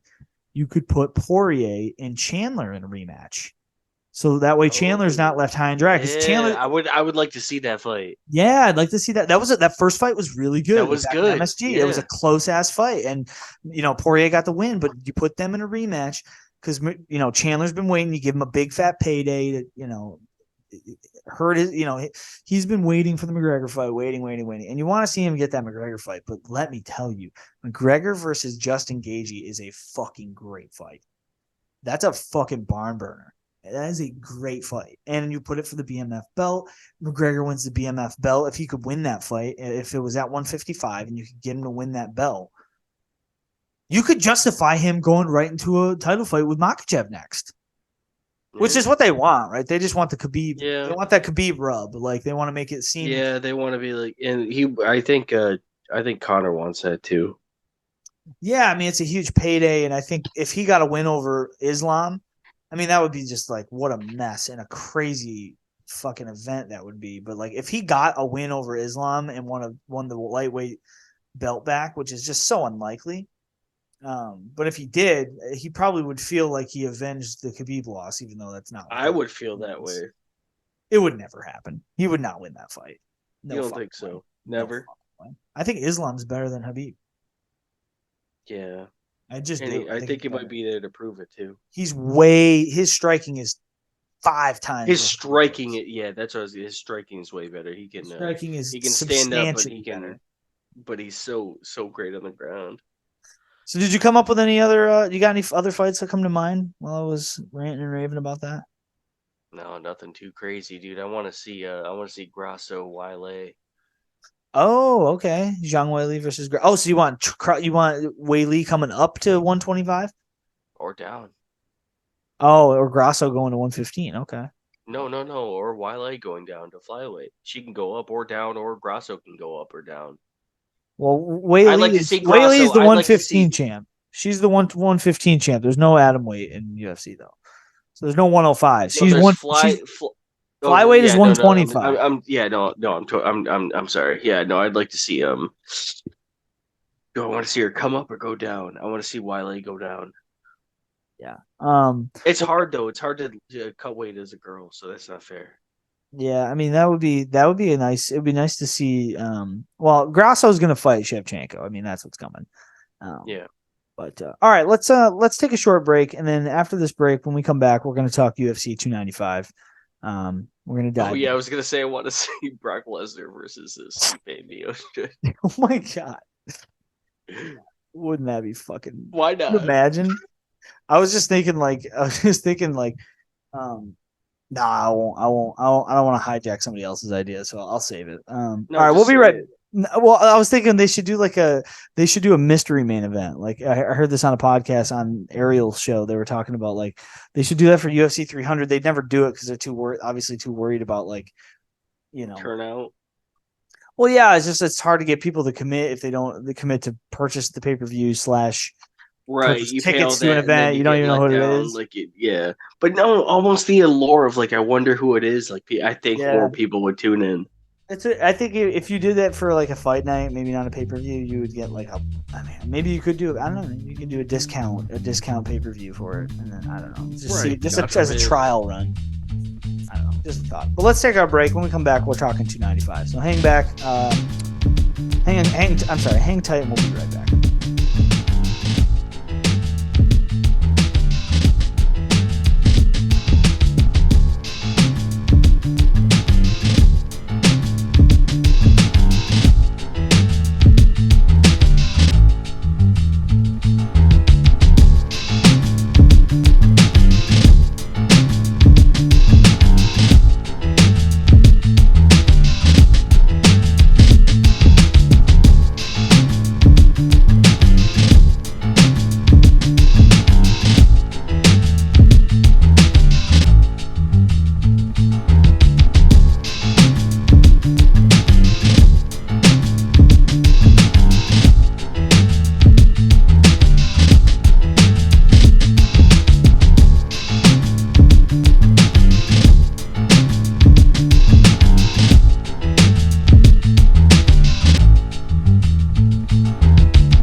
During our quick break.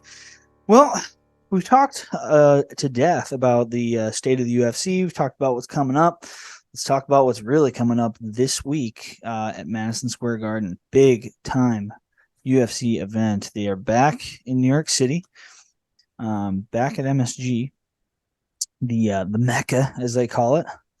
The most important, I would say, probably the most important sporting venue, indoor sporting venue, you'd say, probably in North America, right? I mean, is that fair to say? Or is that maybe a little hyperbolic?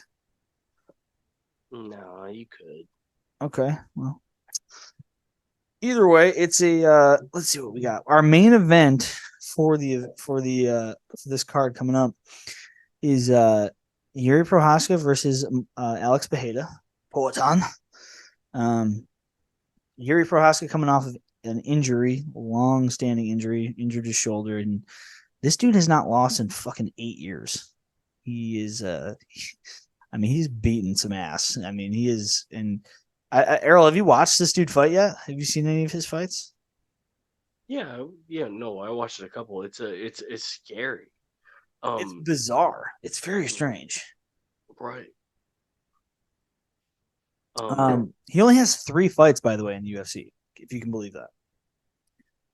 And even then, I'm still no. I feel like every fight I'm worried for Alex Bejeda, and I don't know why. He's been tested. He's done it. He's a fighter, but still, every single time, I'm like, I don't know.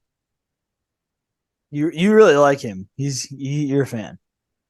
I am, but at the same time, I feel like no matter what. So no matter what, I feel like he's always the underdog. I don't know why. Dude, yeah. I mean, sometimes he is. I don't know. It's the 2 Adesanya fights. I think he was the favorite in the second fight. Right? Yeah. Actually, exactly. you know what? No, that's not true. I think he was also the underdog even in the second fight. But he because he was beat winning him every single time. What do you He mean? beat him before that too. He beat him in the kickboxing thing, and then he Yeah. beat him in the one, and then he beat him again. Yeah. No, he didn't. He lost the second fight. Oh yeah, no, he did. Yeah, He got knocked out. Remember yeah, he got knocked out. Then he shot the bow at his son. Well, that was so crazy because what's so crazy about that is that so he was losing the first fight too, even though he got that 5th round knockout. And that was in New York City as well, by the way, at MSG. Their first MMA fight, which that fight was fucking crazy because Izzy was winning that fight. If you don't remember, Izzy almost finished him at the end of the first round. Like fucking rocked him. If he had any more time left, I think he would have finished him in the first round. And I think that's almost why I'm misremembering it. Yeah, because Izzy was beating his ass that fight. I mean, well, I shouldn't say that. It was a very close fight, but he was definitely winning. I think he won at least 3 of the first 4 rounds, and then was probably, if I remember correctly, winning the 5th too until when Pajeda poured it on. It was fucking over.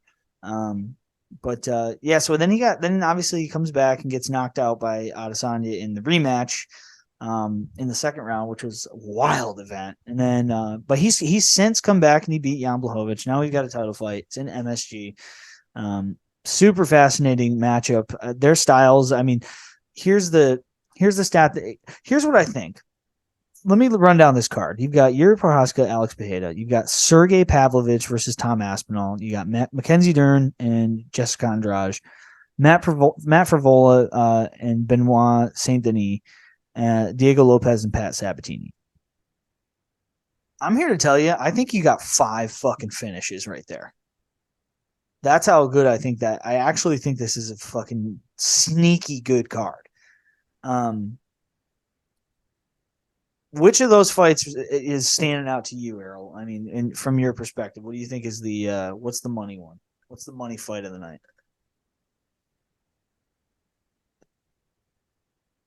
I think you're muted, bud. Oh no, for 295. Yeah, for 295 on that main card. What's your fight of the night? What are you most looking forward to seeing? Is the main event the one? No, it really isn't. Ooh, okay. What's your pick? Tomaine. I'm going. Yeah. Bitch and Aspinall. Let's talk about it. I like when I mean, honestly, anytime you put that much weight in the ring, it's just you're asking for trouble. Yeah, and well, it's also here's a stat for you. Both of these guys together, they have both of them are like number 1 and number 2 on the fastest finish time, or fastest or least amount of octagon time on average. Right. And they haven't met yet, if I'm not mistaken, right? No, they have not fought. Right, before. Exactly. Like that's how does that happen? Yeah. Yeah, it's gonna be wild, man. It's just too bad people. Yeah, just too bad. It's gonna be fireworks. And dude, like Sergey Pavlovich is like he's like 4 inches shorter than John Jones, but he has the same reach. Like he has like an 86-inch reach. Hmm. Like he's built like a fucking silverback. And he's got like I think he's got 6 first round finishes in a row. And I I I don't know, man. That fight's interesting. For me, it's like I love Tom Aspinall. I don't know if you've watched any of his interviews. He's like one of the most likable guys. He's just like this fucking super self-deprecating, hilarious Brit who's just. I mean, he's super talented. He's like he moves like a welterweight. He's got great striking, unbelievable ground game, good submissions. Um, just a very unique and like new age. I'd like to see him and Gon fight. That's how him versus Cyril Gon would be an interesting matchup, just the way they move for heavyweights. Um, but I will say, I got a bad feeling. I think Pavlovich is like he's just a marauder. Like he's just coming in there to decapitate. Like that's just what he does. He just when he comes in, he is a fucking Terminator. Like he just comes in and when he's like locks in on the target, he just finds a home for everything he throws. And I think it's gonna be a fucking bloody fucking mess. I think it's gonna be one way or the other. It's gonna be I was gonna say, but you think when he locks in, if they're sorry, if they're to just like both stand there. yeah, if they're gonna trade in the pocket, I'm gonna take Pavlovich. I just think he's just got fucking power. He's got like Francis Ngannou power, where it's like this is why he's getting finishes. Is like once he connects, like he's just if he connects clean once, he knows how to finish a combination and get you the fuck out of there. Whereas Aspinall, Aspinall's got great finishing power too, but it's more so that he knows how to get you to the ground and then his submission game is next level. Like his ground game and his submission game are what has got him to the dance at this point. So I mean, it's going to be curious. I'd like to see Aspinall play it at length and try to stay on the end of his punches and kind of pitter patter and try to take the fight into the deeper rounds and maybe tire out Pavlovich and try to wrestle. And if he gets in close, maybe do some good clinch work. That's I think his path to victories. Decision victory in this fight, which would be unheard of because they, like I said, they both just they almost never get out of the first round. These fucking heavyweights throwing down, man. Fascinating matchup. I'm very curious to see what goes down. Circling back to that main event though, if I can be honest with you, I know that you're worried for Pereira. I think he's gonna get a finish. Hmm. I think he's gonna blow the doors off of Yuri Prohaska. Oh damn! Yeah, I've watched all three of his of Prohaska's first fights. This dude gets hit a lot. It's EA's not the person you want to get hit by. This is not a guy who like you. Yeah. This is what I mean. Like you can't get hit a lot. So that's the one thing, like I said, I always feel like he's the underdog. I'm always worried about him. And it's because a lot of his stuff it's so calculated. Like it's so he It never is. rushes anything. And No. it's like in the UFC, like the second you're like, just get him, kill him, do it now, please. And like he never does that. Like he's always just like it's always like he's in there and he's just waging like him being more like in there than his opponent. You know what I mean? Like almost all Exactly. of his fights. Like he's No, just it's like, true. all right, I got you, I'm ahead. I got you, I'm ahead. And then like just if any worse comes to worse, I'm still beating you right now, kind of Yeah, thing. Like but then he does have the finishing power too. Like when he does, this guy is so he is built like a fucking like a I don't even. He's. I he's was built saying like an this. Aztec warrior. I well yeah. Well, I was actually going to say. I actually think so. This victory would be an enormous one because this would give him a second division championship in the UFC in a matter of 5 fights, which is incredible. Like that's an incredible achievement, right? But more so than that, he also was a 2 division champion in Glory Kickboxing. So you're talking about a guy who wins 2 belts in 2 different organizations in 2 different Look, sports, which I'm is gonna just bring it up again. That's baddest man on the planet. here's what I was gonna say, right? Okay, listen, you good. I'm glad you went there because you were talking. You attached that you attach that faux title to heavyweight. I think that dude could move up to heavyweight and get a third belt. I don't know. Nobody's really talking about it, but like he has the size. He's got the frame for it. Like he definitely has the frame if he wanted to, because he cuts weight down to 205. Like so, you got middleweights 185. John Jones. John Jones. No, I'm talking about Pereira. Right, that's what I'm saying. You're saying he could yeah. fight. The problem is John Jones, right? You're saying he could. You like Alex Pereira versus Joe. You like that fight. No, I'm not saying you're crazy. I think but I'm just John saying Jones, that's what you're saying. I'm saying John. No, I think if John Jones is still in the heavyweight picture, I think he could rip that man limb from limb. He could Well, rip so him, he could I beat didn't. him I with didn't his want to. grip. I didn't want to be the one to say it because, like I said, I always think he's the underdog. But I was like, that's definitely the case in that fight. No, yeah. Well, but I don't know though, man. Like Jones is a career light heavyweight. That's where he's at right now. Right. Yeah. I don't know. I mean, I think the wrestling of Jones is going to be a big problem. But here's the thing: like, what if it goes like this though? Pereira wins this weekend, wins the light heavyweight belt, then he defends it twice or something like that, and then moves up to heavyweight, and Jones is gone. Like, imagine Pereira versus Pavlovich, or Pereira versus Tom Aspinall, or Pereira versus Gon. Ooh, Pereira versus Gon. Can you imagine? So that's what I was going to say. Pereira Christ, Gon, but that's a good fight. I think Gon has a good night. Nah, you're crazy, dude. No way, man. I don't at all. I think Pereira could beat a lot of those heavyweights if he puts the size on correctly. I mean, he's a little bit older, but like heavyweight, you don't cut weight and you just build muscle. And I think he can do it well. I don't know. It's the problem I find is like with heavyweight is it's just a lot of people who are naturally just husky. Yeah. Yeah. I mean, well, they just don't want to cut weight. There's a lot of them. There's definitely guys that could absolutely make 205. They just choose not to cut weight and deal with the exercise. But I mean, those are the two big fights on the card. Going down the card, Mackenzie Dern and Jessica Andrade. This is Jessica Andrade's 5th fight of the year, so like she's been a little too busy for my liking, and she's been finished 3 straight fights. So I don't see this going much better for her. Mackenzie Dern is an assassin on the ground, so I see that fight probably ending in a submission victory for Dern, but we'll see what goes on. Frivola and BSD, Benoit Saint Denis, that should be a barn burner as well. Frivola brings the fucking heat. He's from New York too, so other good fights in the card. You got Jared Gordon, Mark Madsen, Tabitha Ricci versus Lupe Godinez.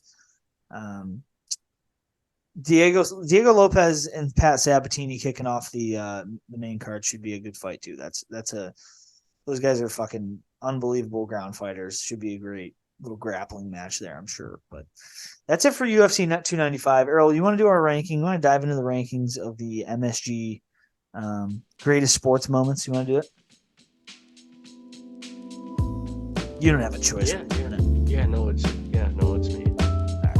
All right, well, let's take a short break, and when we come back, we are going to give our top 5 MSG sports moments of all time. Hang tight, we'll be right back.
Okay, folks, thanks again for hanging in there.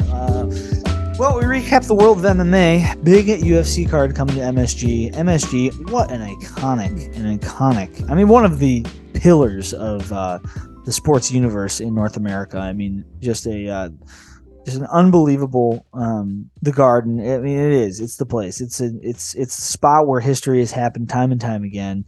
In New York City, it is Well, so home of the like Knicks, home of the Rangers. Unbelievable venue. so historically, New York has always been like one of the places to be just in the world. So it's nice that And for sports too. It's really the epicenter for yeah, sports. You yeah, got sport. Well, every especially recently. every sport has two teams. Every major sport has two teams. Hmm. You got the Brooklyn Nets and the New York Knicks. You got the Yankees and Mets. You got the Giants and Jets, and then you got the Islanders and the Rangers, And you could even and the argue New Devils if you England. want to include Well, I them. was gonna say you could argue New England, but they're not like based out of New York. But either way, a lot of No, chances man, to New bring it England home. is fucking Boston. They're in like Foxborough. Right, yeah, yeah. I But mean, it's the still a lot Northeast. of chances to bring it home. Truth. All right, so um, Madison Square Garden is it's an iconic place. It's been around since. Let's give a little background on it. It officially opened in they broke ground on construction October 29th, 1964. Their previous locations, 1879, 1890. I mean, it was an indoor arena, but they weren't really doing what they're doing now. It wasn't the building that is today, which was at its current location was opened on February 11th, 1968. It is quite. I mean, here are all the tenants. Let's see. You got the Rangers who are still there, the Knicks who are still there. You got the St. John's Red Storm, the NCAA college team, and then the New York Raiders and Golden Blades, which is those are professional ice hockey, sort of major league. They're kind of like a feeder league, so to speak. But I mean, it's an icon. But aside from that, obviously, the world of combat sports intersects with MSG quite often, between boxing fights and and obviously you've also got like the concerts. And I mean, when an artist plays at MSG, it's like it's the apex of their career typically. Like Billy Joel's had like a residency there forever too. He plays there all the Yeah, time. he has. I think he has like the highest like grossing. Yeah, I'm sure because he like owes the Garden like 50 shows a year or something like that. I don't, maybe not that much, but he plays there Yeah, no, quite a I'm bit. pretty sure the most like grossing thing to ever happen at an MSG event was the Billy Joel thing, if I'm not mistaken. Yeah, I mean he is the king of New York, so that's no surprise there.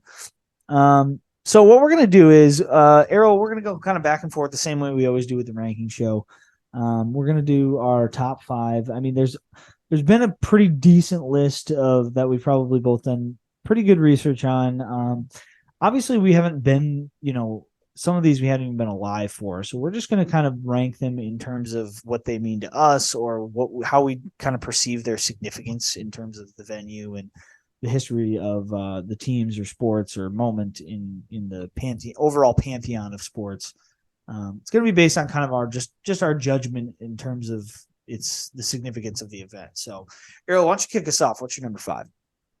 Number 5 is UFC 205. Mm. Whoa. Okay. That is a big one. That's a big one. That's a huge event. That's the first. That's the first UFC pay per view event at in New York State. That's And a big card. that's the reason why. If you didn't know, before that, for like a quite some time, at least while I was growing up, there was a big controversy, in hosting UFC fights at Madison Square Garden, to where like when I was in I believe it's like sixth, seventh, eighth grade or so, like so it'd be like I'm bad with years, but like around like a 2010 or so. Um, it wasn't New York didn't want to host UFC fights and stuff like that. They equated it to human cockfighting, is what Yeah, they said. there was an MMA ban basically in New York Yeah. State for quite a while. So it was it's really cool to have this go down there. But you know what it was? It's Conor McGregor. It's too much money for them to miss out on. You know what I'm saying? So they're like, fuck it, we'll Yeah, it ball. was And too then ever much since there, too mainstream. It was too the sport had officially like had edged into like it had edged into culture way too much. It was too important. So This triple title fights too. I mean, they really brought the heat on this one. right. I mean, it's MSG first time. Yeah. Yeah, they had so the card looked like this. You had Raquel Pennington versus Misha Tate kicking things off. You had Yoel Romero with that crazy flying knee finish of Chris Weidman. You had Joanna Jędrzejczyk defeating Carolina Karolitsky. I'm sorry, Karakovic. Jesus, I can't really pronounce the Polish names. I struggle with them. But she got a decision victory there. Then you had the Tyron Woodley Stephen Wonderboy Thompson fight that went to a draw. Right, that was a majority draw. So, majority draw that led to the second fight where I think Woodley won the second fight. And then of course you have the Conor McGregor Eddie Alvarez. I contend to this day, I've always said Conor McGregor that night was like, I think he was, that's like the pinnacle of like athletic performance. I think it's like it's among among the greatest athletic performances I've ever seen. Just because of, it's not to say that it's not to say, and obviously this isn't true. I mean, it's tough. It's tough to say. You don't want to give McGregor more shine than his due, but like what that dude was doing in the sport at that time was unprecedented and still really hasn't been touched to this day, where he was just mowing everyone down. Yeah, he did literally set the precedent. Truly. But then to go in and this is him doing what Volkanovski was trying to do and going up from 145 to 155, and he became champ by knocking out Eddie Alvarez, who was in his prime at the time. And he just beat his ass, man. Have you watched this fight recently? Oh. I mean, bro, he beat his ass. I mean, it is a pillar to post beating by McGregor. I mean, I think he drops him like 6 or 7 times. I mean, it was bad. It was just a bad. I mean, it could have been a bad night at the office for the underground king, Eddie Alvarez. But nice pick. Anything else you wanna say about it, Erroll, before we move on? Nah. All right. Well, we'll move into my number 5. My number 5 is the great one retires. Wayne Gretzky retiring, a New York Ranger. I mean, you kind of have to. It's got to be on your list. It's somewhere in there. It is the end of what is the greatest athlete, the biggest gap. This is how I've always described Gretzky in terms of I've studied his stats a little bit, and I'm not I wasn't around for the Gretzky era. I mean, I was, but I wasn't old enough to really understand the gravity of what the guy was doing. All-time goals leader, which he might not be for much longer. It looks like Ovechkin's kind of like creeping up on his lifetime. Yeah, but Wayne Gretzky and his brother will be the most scoring siblings of all time. How many goals does his brother have? Probably like 6. It doesn't matter. Just any amount. Yeah, he has a brother in the NHL, so he's 1. Yeah, I mean that's pretty much it. Yeah, no, he doesn't. Name? There's no other. I don't even know his last name's Gretzky. Brent. He's got 3. He's got Brent, who played.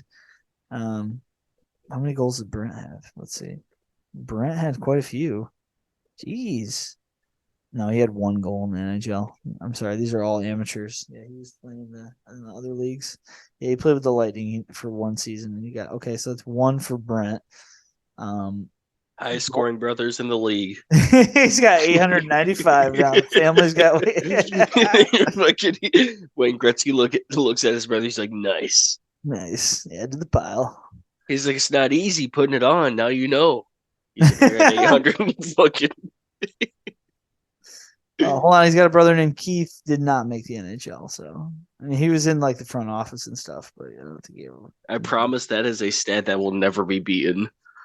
What the highest scoring brothers? Oh, yeah, I guess. I don't know. Or highest family score. You never know. You just never know. No, unless there's a whole team, like they just grew up together.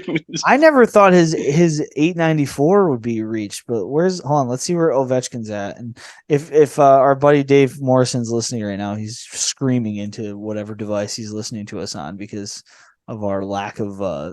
immediate No, fucking NHL. if we're doing He's anything like, hockey, we need Dave. I know. Well, the thing about Dave is like hockey to Dave is what baseball is to me. Like it's just like it's savant level. Like not to like, I'm not trying to give myself the old shine here, but like all these stats probably come to him like organically, like some of the baseball ones do to me. But yeah, Gretzky or Ovechkin at 822. Okay, he's only 38, and Gretzky's at 894. Yeah, Ovechkin's gonna catch him, dude. That's fucking crazy. And no one ever thought that record could be touched. But Young Ovi. yeah, well, he's not young anymore, 38. Um, but listen, nonetheless, I mean, it was a little strange, I think, even in hindsight for a guy like me who, like, I didn't watch hockey in the 80s because I wasn't fucking alive, but um, it's bizarre to see Gretzky in a Rangers uniform because he kind of retired with the Rangers for some reason. And I think he got traded there. He went to the Blues for a season, and then he got traded to the Blues by the Kings, and then went to the Rangers. So I think he signed with the Rangers, was only there for 3 seasons, and then retired. And it's just weird because he's obviously known as an Edmonton Oiler and an LA King, and predominantly. But that's a big MSG moment. I mean, that was the day he retired. I mean, it was just the end of an era. It was like Michael Jordan retired. I mean, how old was he when he retired? This would have been 99, and which would have made him what?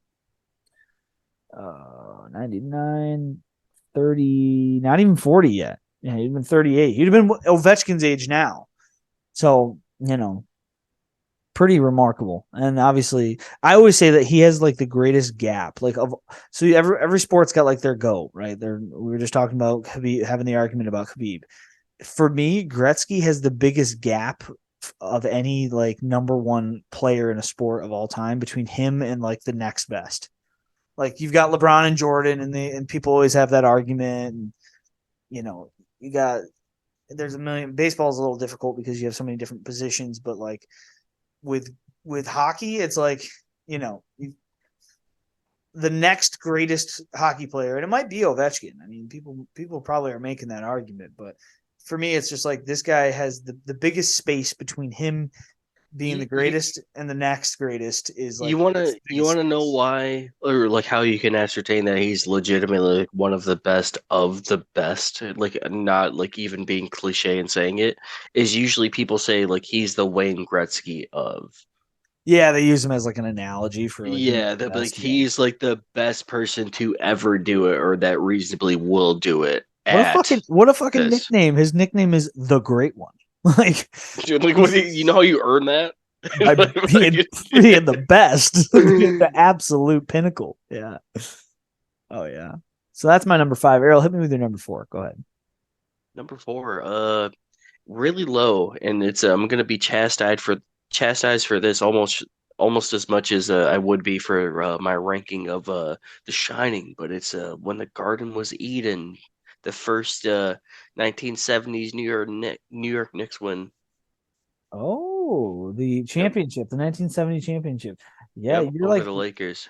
that's a great one. Well, you're hitting my like so we're gonna wind up like crossing paths here, crossing streams because I've got a couple of these already that you're hitting there further up on my list. But interesting. Okay, yeah, that's that. I mean, once again, before our time, but extremely important to the history of MSG. Only a few years after it like kind of really opened up, especially for the Knicks, and a great series too. If you look at these games, like I've watched a little bit of the highlights for in prep for this over the Lakers, and it was a 7 game series, and it was fucking tight. Like every game was close. I mean, a couple OT games in there. Game 7, Knicks kind of took away with it, but man, what a really good series it looked like it was because it was like, I mean, there weren't any blowouts really until Game 6 was a bit of a blowout for the Lakers, and then the Knicks went back to the Garden and won it in the Garden. Um, but yeah, special moment for MSG and our beloved New York Knicks, who unfortunately have not won a championship in a very. Are you a Knicks fan? Now I don't really like basketball. I fucking love basketball. Okay, so they won in '73 again. They have not won since. It's been a stretch, brother. It's been a tough time for the Knicks fans, including myself. I am a Knicks fan.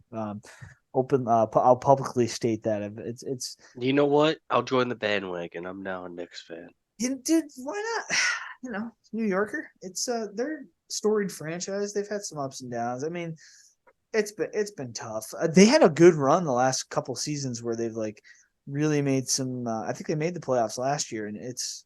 I don't follow basketball as closely as other sports, but the Knicks they seem to be on the right path to like instead of having to rebuild and it's nice to see them kind of get things on track, and it seems like they're heading that direction. So, all right, well, let me hit you with my number four. So my number four is it's going to actually be different. So far we're all of our entries are at least different. Erroll, your number five was UFC 205, McGregor defeating Alvarez, become the first champ. My number five was the public retirement at MSG of Wayne Gretzky, the great one. And coming in at my number four. Now, this one I considered bumping up to be a little bit higher, but just because of how insane it was. I'm talking about the 6 overtime thriller at MSG, the Syracuse Orange, which is our native. This is where I actually live in Syracuse. The Syracuse Orange defeating UConn in a 6 overtime absolute thriller. Erroll, is this on your list? And did you watch this? Did they beat them? Did Cuse win the game in 2009? Yeah. Yes, No, they crazy. did. Yeah, they did. Yeah. Yes, I'm they nuts. did. Did you watch this game? I No, watched this I game in did. high Yeah, I school. did. It was insane. I remember being I in high watched school. it. I was at like Dave's house. I watched it. Yeah, this game went on so long. I believe it started midday. If memory serves me, I got to be sure about this. Hold on, let me see. No, this is a different game. I'm thinking of a different game that started in the middle of the day. This started late at night. This shit started at Yeah, no, it 9:30 started at late at night, night because I remember and like it just went on we and were on we and on. so we I was at Dave's house and we weren't watching it, and then we just kept getting updates, and then It we're like, just oh, kept going. Yeah, overtime, double overtime, yeah. This triple is overtime. We're like, that's crazy. Then when it went into like quadruple, we're like, we should watch now you this, got to and then it watch, was right? fucking septuple. And then fucking sextuple. We're like, Yeah, what the like? yep. Someone's got to tire. Someone's got to go to bed. Yeah, this is absurd. This is the Devendorf era. I'm not. I would like to see what time the game ended. It must have ended at like 3 or 4 in the morning. I mean, or 2 in the morning or something along these lines. I mean, 6 overtimes. It's widely considered to be like the greatest basketball game ever played. Mhm. And the Orange winning. The game began at 9:36 p.m. and ended at 1:22 a.m. The next day, so spanning almost 4 hours of basketball. I mean, an iconic game. It was in the Big East tournament too, so it's not insignificant like regular season game. This is a big game, which is why I think it was at MSG. It was March Madness, and this shit just went on and on and on. And they only scored in the let's see, they only scored between the two teams. They only scored 24 points in overtimes 4 and 5, and then MSG, and then the Orange just said fuck it, and they put their foot on the gas pedal and bounced the UConn Huskies. And Jim Calhoun, they sent him home. It's a monumental. I mix that up with a different. We used to watch so many. When you're in high school in upstate New York, the Syracuse Orange being in the Big East. When the tournament's on, I remember it being on in every TV available in high school. So you get some of these games mixed up. But this game I do remember just being an absolute. It took over the sports world. I mean, it's just absurd, right? It's just an absurd game. And it went down at MSG, and I think a lot of people consider it to be like the greatest college basketball game ever played. And just an incredible achievement, and it was great to see. I wonder if I would have if I would have picked it the same way if Syracuse hadn't won, but SU did get the win, so nonetheless, it makes my number 4 slot. Erroll, let's move on to the next one. Hit us with your number 3. Number 3 is going to be the WWE Championship. Oh shit, we're going to the professional wrestling route. Okay, what you want to be a little more specific? Hit me. I do. It was right when Hulkamania started. It was Shit. when Hulk Hogan beat the Iron Sheik. I believe it was like I want to say 1984. You would think I'd have this shit right up. You would think. But You're a real pro podcaster, I tell you what. Right. Give me a second. Is this Red Hulk? It was. No, I'm right, dude. It was 1984. Let's go. Hey. Yeah, 1984, January 23rd, Hulk Hogan defeats the Iron Sheik at Madison Square Garden. That is the start of Hulkamania. That shit is still a thing to this day. Like, you don't need to be a wrestling fan. I'm not a wrestling fan. There's no reason why this should be on the list. But, like, the Hulkster told me to do this because the Hulkster says, like, I know about that stuff just because of, like, the cultural, like, ripple that had on Oh my everything. God. Hulk Hogan is one of the most important American like figures. He Public is like figures. America, like the Yeah. cliche American person to like the world. Just like, I must say though, I don't care what you say, brother. You got to say the Iron Sheik though, like R.I.P. man, like also a legend. I think he Right. just died. He just died. It Like, takes a legend to make a legend. You know what I mean? That's the only reason why that was so big. I want to see. I'm actually watching the video now, and like, what a match! And the camera angles are so funny too. Like, this is how they filmed it back then. It was like you didn't get like the far out shots. You actually had to have the camera like right up against the under the ropes. This is back when it was WWF too. I mean, awesome. I almost chose the it's not the Hell in the Cell, but the other thing, like they made like the other cage match. Oh, was the Elimination Chamber the original? Yes, that was the. Was that MSG? Hell in the Cell was the original, but the Elimination Chamber was MSG, and I almost thought about putting that one on. No way, was it really? Yes, it was. Yes, the first it was. One? Yes. Are you sure? Yes, I'm positive the first Elimination Chamber was in MSG. Hold on, I'm gonna double check here. So, because I thought about 2002. Yeah, Triple H. Triple H. Come on, I told you, dude. I'm not a mega fan. I don't even really watch the stuff, but I'm telling you, dude. I was a huge fan back in the day, and my brother had every single fucking wrestling action figure, every single one. He was a wrestling fanatic, didn't care. Well, I'll tell you this. I was like, that shit's fake, so I didn't care. I saw the first Elimination Chamber in live. I watched it live. What? In 2002, you were in MSG? You were I wasn't. No. I wasn't in person. No. You just watched it. Yeah. No, I watched it. Yeah, I watched it on pay per view. But it wasn't. Hold on, November. Yeah, you're right. You're fucking right. November 17th, 2002. Oh shit, you are absolutely right. It was at MSG. I remember this. I actually just rewatched this recently, just for fun on my phone. When Shawn Michaels finishes Triple H, yeah, like each one starts in the cage. Yeah. This was pretty amazing. Yeah, and then like all the confetti, like he finishes Triple H, right? I can't remember how he gets him. He hits him with the sweet chin music, right? Obviously, because that's the old Shawn Michaels hits him with the sweet chin. Probably did, likely, if I had to bet. And then like I remember when he wins, like all the confetti starts pouring down over the chambers and like the whole cage and whatever. It was an event. That was like that was the heyday for me. Like I would say like 2000, maybe 1999 to like 2003. I was all in. Like I was fucking all in. And what a moment. I mean, hey, that's a great pick, Erroll. I mean, I would have picked the Elimination Chamber. I didn't pick the. I picked the 1984. I know. I'm saying maybe over the Hulk, but probably not. Hulk's too. No, because there is no Elimination Chamber without Hulkamania. Yeah, there is no. That's a good. None of that. No, I'm with you. I think you're right. Okay. Yeah, my number 3, we already hit it. My number 3 is UFC 205 McGregor. That was my number 3 slot. Erroll, hit us with your number 2. Wait, what's your number? My number 3 was 205, UFC 205. Yeah. Okay, we already kind of talked about that. Yeah, we flip-flopped it. Yeah. My number 2? Yeah, what's your number 2? The Fight of the Century. Now I'm real curious about your number 1 because okay. Yeah, Fight of the Century genuinely put MSG on the map, sure. I don't want to say put boxing on the map because it's always just it's like the undertone of like almost everything, like just the toughest person. Like boxing's always going to be like it's always going to be like one of the more respected things no matter what. Like even to this day, let's be real, boxing's like more respected than the UFC.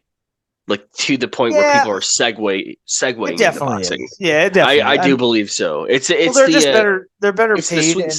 It's and the they're sweet more science.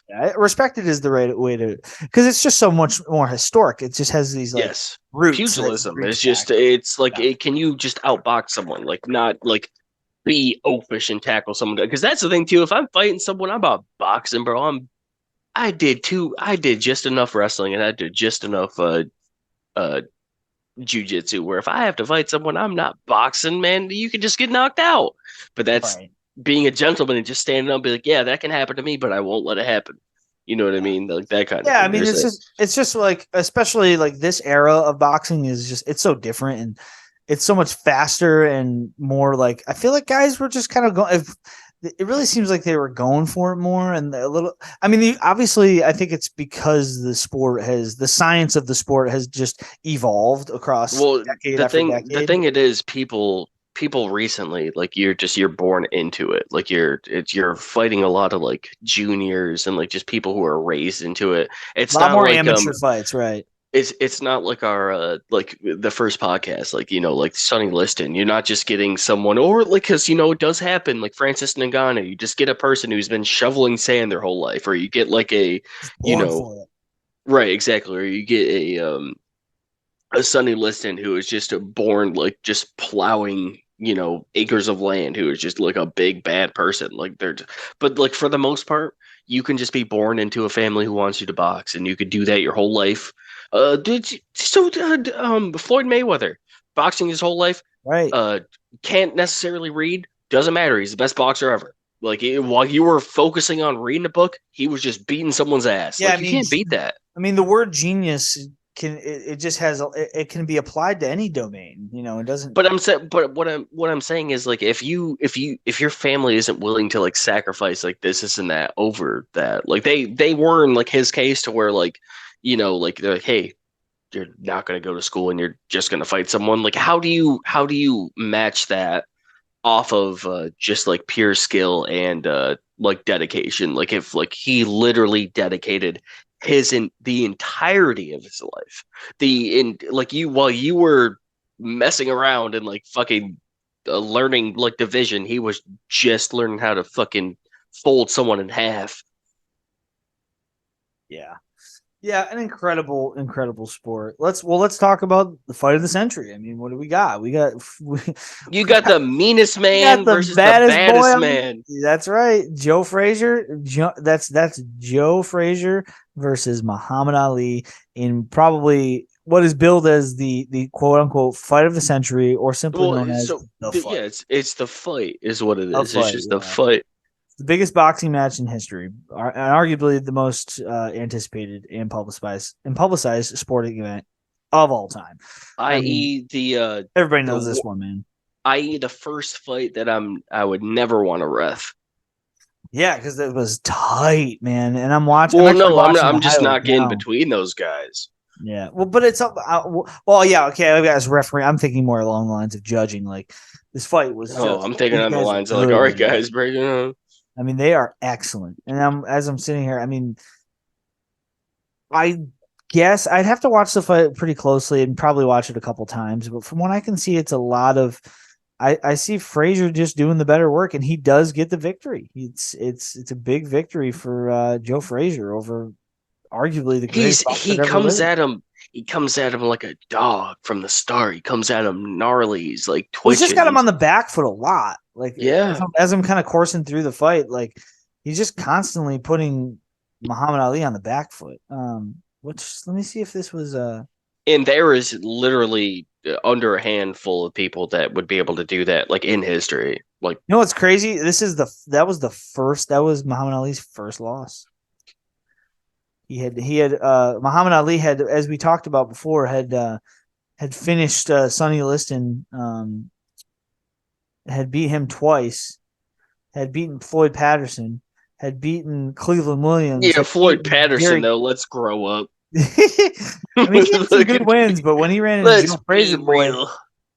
Joe Frazier had something else for him that night. I mean, You resurrect Floyd Patterson, and then you give me 2 years, I'll fight him. you're gonna need a lot longer than that, my friend. No, I won't. I telling if I could just drop everything with how the sports evolved, But you Oh, put me against Sonny Liston? well, we were just talking. Listen, we were just talking about like avenging losses. Okay, so check this out. If I'm going to play a little game here, as I'm looking at the real resume of the greatest of all time, Muhammad Ali. If Ali, Muhammad Ali, formerly known as Cassius Clay, if he had just retired after the second Leon Spinks fight, which Leon Spinks is arguably the greatest fighter of all time. He is Leon someone. Spinks He's is another just person. We almost could have talked about Leon Spinks for the first episode. we should. I mean, Leon Spinks was an No, I'm saying like we animal. could have opened up the whole podcast with Leon Spinks instead of Yeah. doing Sonny Liston. Which He honestly, if fought he fought Muhammad Ali and beat him in his seventh pro fight. No, his eighth pro fight total. mhm. His eighth pro fight. Jesus Christ, he fought. I mean, it was an aging Muhammad Ali, but here I want to finish out my stat here. If Muhammad Ali in 1978, when he fought Spinks for the second time, if he had beaten him, or I'm sorry, if he had retired that night and just he would have had the. I mean, he's still the greatest of all time, even regardless of this stat. But if he had just hung it up that night, he had lost to Spinks and then came back the next fight. They rematched, and he was 36 years old, so he wasn't super old yet. And he beat him. Comes back and beats him by unanimous decision in the second fight. If he had done that, he would have had avenged all three losses because he lost to Joe Frazier, fought Joe Frazier again down the line much later. Like Down goes Frazier. Like three. Yeah, that's the down goes Frazier. That's where the rope-a-dope comes back from. at MSG too. They fought again at MSG. So we got another fight. This is like a year and a half later. So, but God, they fought so much. Holy shit! No, not a year and a half. This is almost 3 years later. But Jesus, he's got like 3 years. In 3 years since the Frazier loss, between the two Frazier fights, both at MSG, across 3 years, he fought 1, 2, 3, 4, 5, 6, 7, 8, 9, 10, 11, 12, 13 fights in 3 years. That's insane. That's insane pace. Those guys fought so much, but like, so he lost to Joe Frazier first time, avenges it 3 years later. In between those two fights, he loses to Ken Norton, but avenges it immediately after with an immediate rematch. So those both two losses, both avenged. He fights Joe Frazier in the trilogy. For some reason in the Philippines, they go to the Philippines for the trilogy fight. Beats him there too. So he actually not only avenges the loss, but then wins the trilogy. It doesn't look. He gets Ken Norton again at Yankee Stadium for another trilogy, right? So he avenged it. So they move into another trilogy at Yankee Stadium in 1978. No, 90. I'm sorry, 76, and he wins that trilogy. So now he's not only avenged his two losses, but he's also gone into a trilogies for both of them and won the trilogy. So he avenges it, which cancels it out, but then he wins the trilogy to truly stamp it down, right? Then we get to 1978. He's 36 years old. He's fought fucking almost 60 times professionally. He runs into Leon Spinks. Leon Spinks wins a split decision. They run it right back, and he beats Spinks. And man, he should have either just went into that trilogy fight or retired, because then he loses two straight. One to Larry Holmes and one to Trevor Burbank. Which, I mean, he's still the greatest of all time, right? Muhammad Ali. Okay. So I'm gonna need your honest opinion. Well, while just have your time. Who's winning? Prime the prime Muhammad Ali versus prime Mike Tyson. Oof. Jeez. I feel like you can tell a lot about a person from this answer. Muhammad Ali, bro. But no, I can tell that you have the opposite. But in a press conference, Muhammad Ali was talking wild shit about Mike Tyson's pigeons. Oh, that's the caveat. Yes, that is the prime time. Like, that is the main thing. He's like, he's dumb and he talks to birds. He's as stupid. He beats his ass more now. I think he beats his. You think he embarrasses him in front of his pigeons? I think he gets Mike all fired up, and Mike goes in there fucking with his. I think Mike drops his guard because he's just trying to take his head off. He gets him all pissed off because he's on a fucking crack bend. Dude, I don't know, man. I don't think Muhammad Ali seen that kind of shit back in his day. I don't Yeah. think he did. I don't think he. That's what I'm saying. You ever see Mike Tyson do he's walking out to he walks out to it's not even music. It's just it's jungle sounds. Or no, there's one time he walks out to jungle sounds. There's another time he walks out to just all this industrial equipment, like the sound of industrial equipment just clanking, steel for clanking. Fucking mind games. So here's what I'm saying. Like with Muhammad Ali, you see him lose his first couple fights, and you see him win the other one. You see him win after. You see him redeem himself, like you're saying. I don't think he wins the first instance with one Mike Tyson. I don't. I am on. I don't know what I'm talking about. I don't watch a lot of boxing. I really don't. I prefer the UFC. It's not something I grew up with, but I think Mike Tyson in a just boom teleport. This dude's talking shit about your pigeons. Yeah, I'm talking shit. He wanted pigeons. I'm gonna beat his ass. And he's like, nah. No. I think it's because you're basically asking. It's an impossible question to answer. Exactly, 100%. Because you've got Muhammad Ali, who is not a power puncher. You got two completely different styles. I mean, it's a fascinating fight, and it's obviously a fantasy matchup because Muhammad Ali is clearly he's a somewhat power puncher at heavyweight, but heavyweight just means something a lot different back then. A and B, you've just got he's a tactician out there. I think skill for skill, Muhammad Ali is probably a better boxer. He absolutely is. Because here's the thing, Mike, as great as in is a Mike Tyson is the icon that he is. If you look at his record, man, it's not lost a lot. It's not GOAT status, but here's the thing: you see that guy in a dark alley, dude. I don't. It's not even that. It's just I don't know what it is about leading up to his losses, his prime. Prime Mike Tyson is probably the greatest boxer alive. So I guess if you're going prime for prime, you might be right. It might be Tyson. It might be Tyson because he was just a marauder, just taking heads, just taking scalps. It was he turned boxing into not boxing. He made it to where it didn't matter how if you see just Tyson look at a Tyson highlight versus anyone else's, it's just him mauling someone. He's not boxing him, he's just killing him. He's just beating him up. Yeah, he just mowed people down. He mowed people down until he ran into Buster Douglas, which was that's why people were comparing the Ngannou Fury fight to the Buster Douglas fight. And it was no, the Ngannou thing is way more unlikely and impressive because Buster Douglas because it was a boxer. He's a boxer. He's an actual guy who boxes. Yeah, he boxes for he was had a professional career. Yeah. Because Ngannou is a fighter, but not. This is not what he does. The pace is just totally. The cadence is different. You're looking we were saying before. You're looking for different tells. That's why we didn't think it was that good. We were it's cool that it's happening, but we didn't think anything like this was going to happen. What, Ngannou in the Fury? Yeah, when we were talking about it, there's different tells you're looking for. You can do a hip twitch if you're a kick. You know what I mean? You'd be yeah, shit. it's just. I mean, he just brought the right amount of awkward, and I mean, Tyson got knocked out by Buster Douglas too. That is, but once again, Buster Douglas, professional boxer.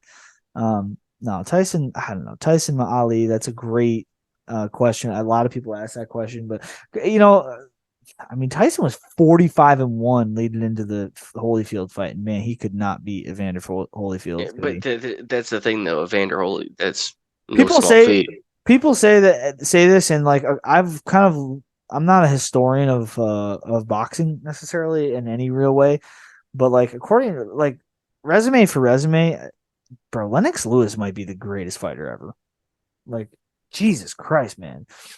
42-1-1, 41-2-1. It's hard. The sport has evolved so much. It's so hard to compare guys across different generations because you just have you got guys like Sugar Ray Robinson who fought. Right. That dude fought 180 times. This is it's just not possible to. It's stupid to But compare. I think it is. I think it is really good. Because that's the thing. Like you put LeBron James back when like basketball started. It doesn't matter. Like because he's just gonna break the rim. You know where they don't play these like kind of like who's these goat games I call them is in Hmm. baseball, and you know why they do that? They have like they have something called in baseball. They have like so in 1968 they moved They the stopped doing steroids. no yeah no well that's a good example. They have like the steroid era. So they put things into the categorical boxes that they belong in baseball. Like you have the steroid era, so you kind of know who you're talking about and what stats you're talking about. Where like you guys like Barry Bonds, who was like intentionally walked 180 times in a year or something. They're like, I'm not letting Like this it dude was like I'm swing. not fucking pitching to him. I won't do it. He's hitting 380 right now. I'm not fucking doing it. So you got all these pitchers who were just refusing to pitch to Bonds and intentionally walking him, and then like he had a bunch of hit by pitches and shit. Like, and then you have like then in 1968 they moved the mound back, so they made like because like you had guys like fucking Bob Gibson who were like going out there. He pitched for the Cardinals, and like this guy was just like he had like the lowest ERA in a season ever. It was like 1.2, meaning like earned run average. Like per 9 innings, this is how many runs he gives up, and like baseball just does a good job of just being like, oh, Cy Young could never have struck out Barry Bonds, and it's like we don't even play that game because like all of these the Because Barry sport is Bonds would have fucking killed it. no, we just don't even play that because there's something called the dead ball era, which is like you've got a bunch of different eras. Like Yeah, just say Barry Bonds would have took him fucking home. He would not have. necessarily. No, you can't even. What? This is what I'm saying. We don't play this game because it's Yeah, just but it doesn't mean you can't. You don't think Barry Bonds jacked up ass on steroids? Cy Young's like, yeah, let me hit bro. you with the heat. You're just No, like, what? no, they used to throw something called a spitball because they could get away with it. They'd spit on their fingers and like that shit would fucking dance all over the place. Nobody could hit it. This is why guys like fucking Cy Young were out there striking out 4,000 guys.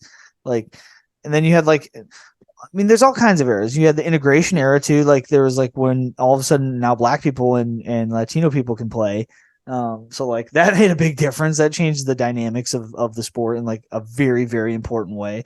But like baseball, this is why baseball is the greatest, in my opinion. The live ball era, you have okay, let me pull it up.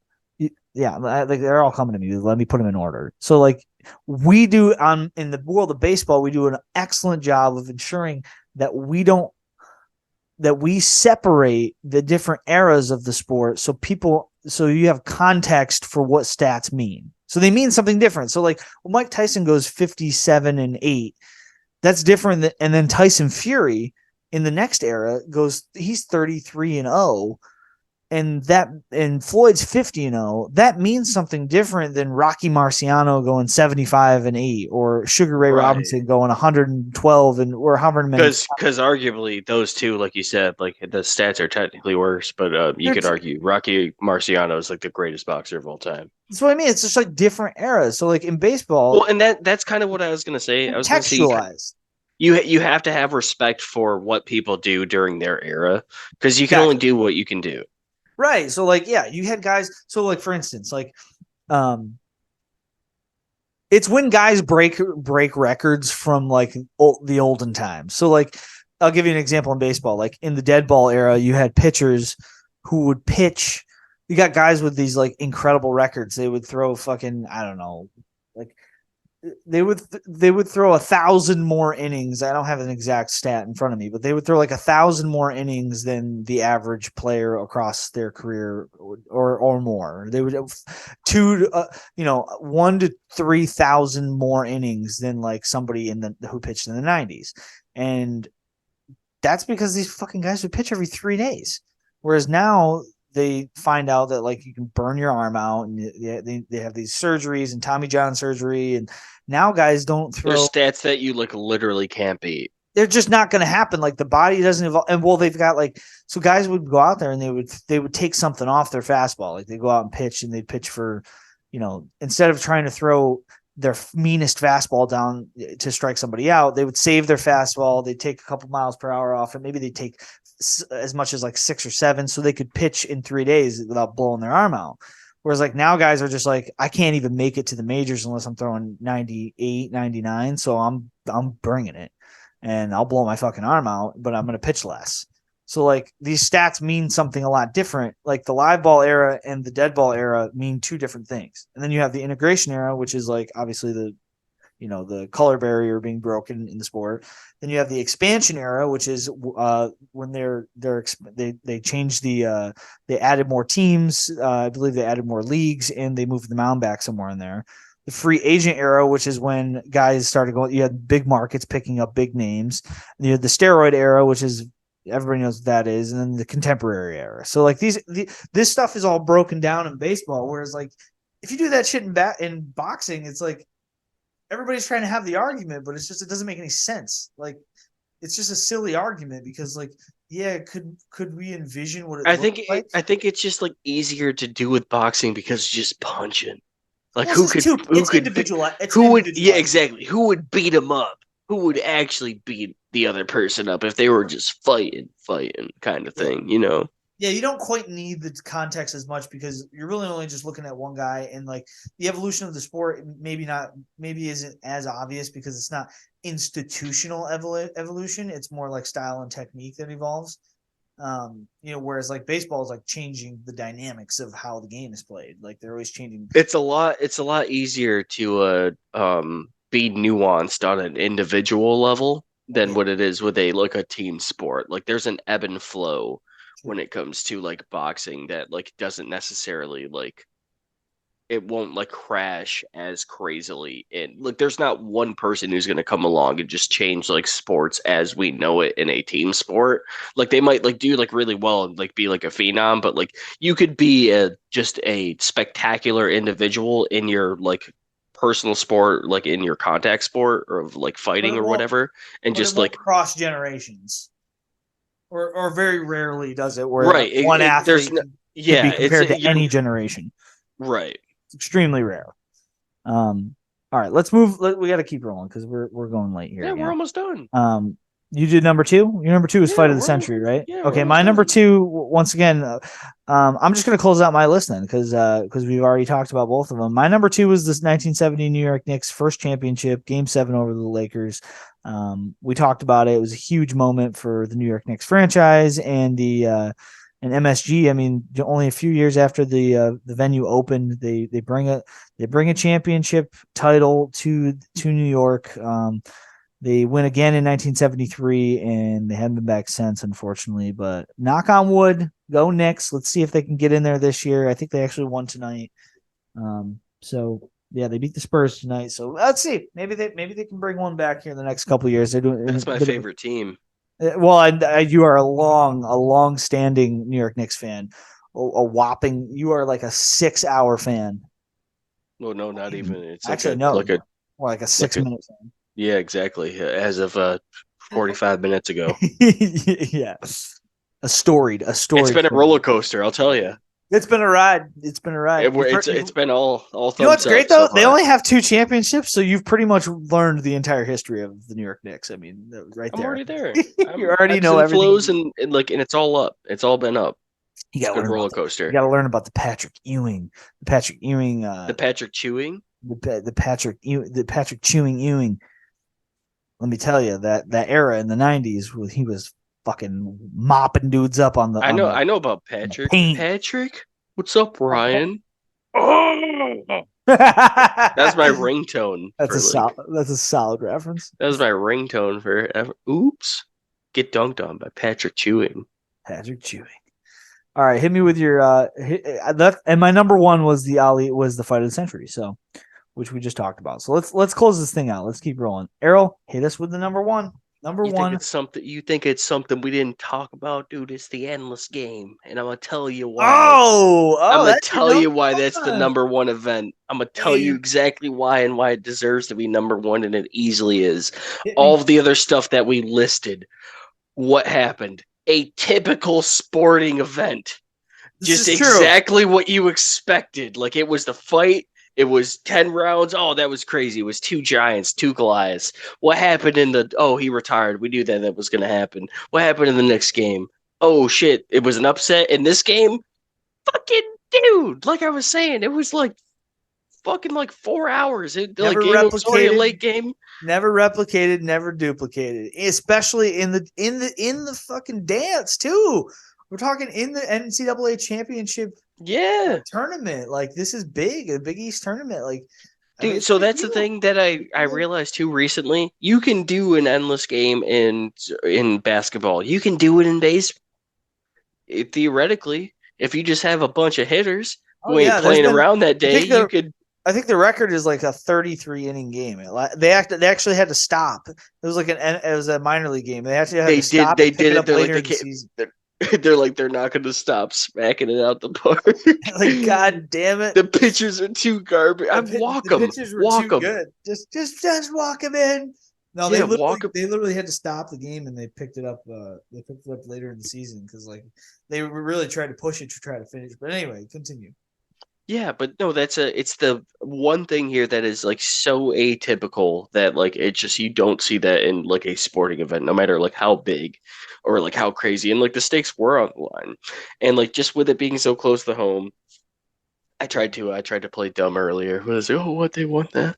Because I didn't want you said it so early on. You had me fooled. I'm You gold. said it so early on the list. I was like, shit, it's been number one. You're also probably just like, you piece of shit. Yeah, I was like, that This is was just amazing, you I piece of was like shit. sulking for a second. But yeah, UConn, they're a powerhouse. They still are, more so women's basketball now, if I'm not mistaken. Yeah. But like, I felt like it was finally like some like respect for like the area. I'm like, nice, good on them. And like, it It was is a hard fought. For a second, everyone was watching that because it was the only game on. It was the only thing going on, and it was so crazy. I feel like at least the whole nation paused just for college basketball. and not only that, but it's also like it's also very important that Syracuse is a New York institution. It Yeah, happened to MSG, so it's like it'd be one thing if it was like, oh, Kansas upsets Villanova at right. MSG Yeah, like who in this cares? But yeah, with unbelievable. it No, being it's like like it wasn't that. it's almost like it was bigger than It was basically a home game for them, even though they actually technically were the as home away. as it could be.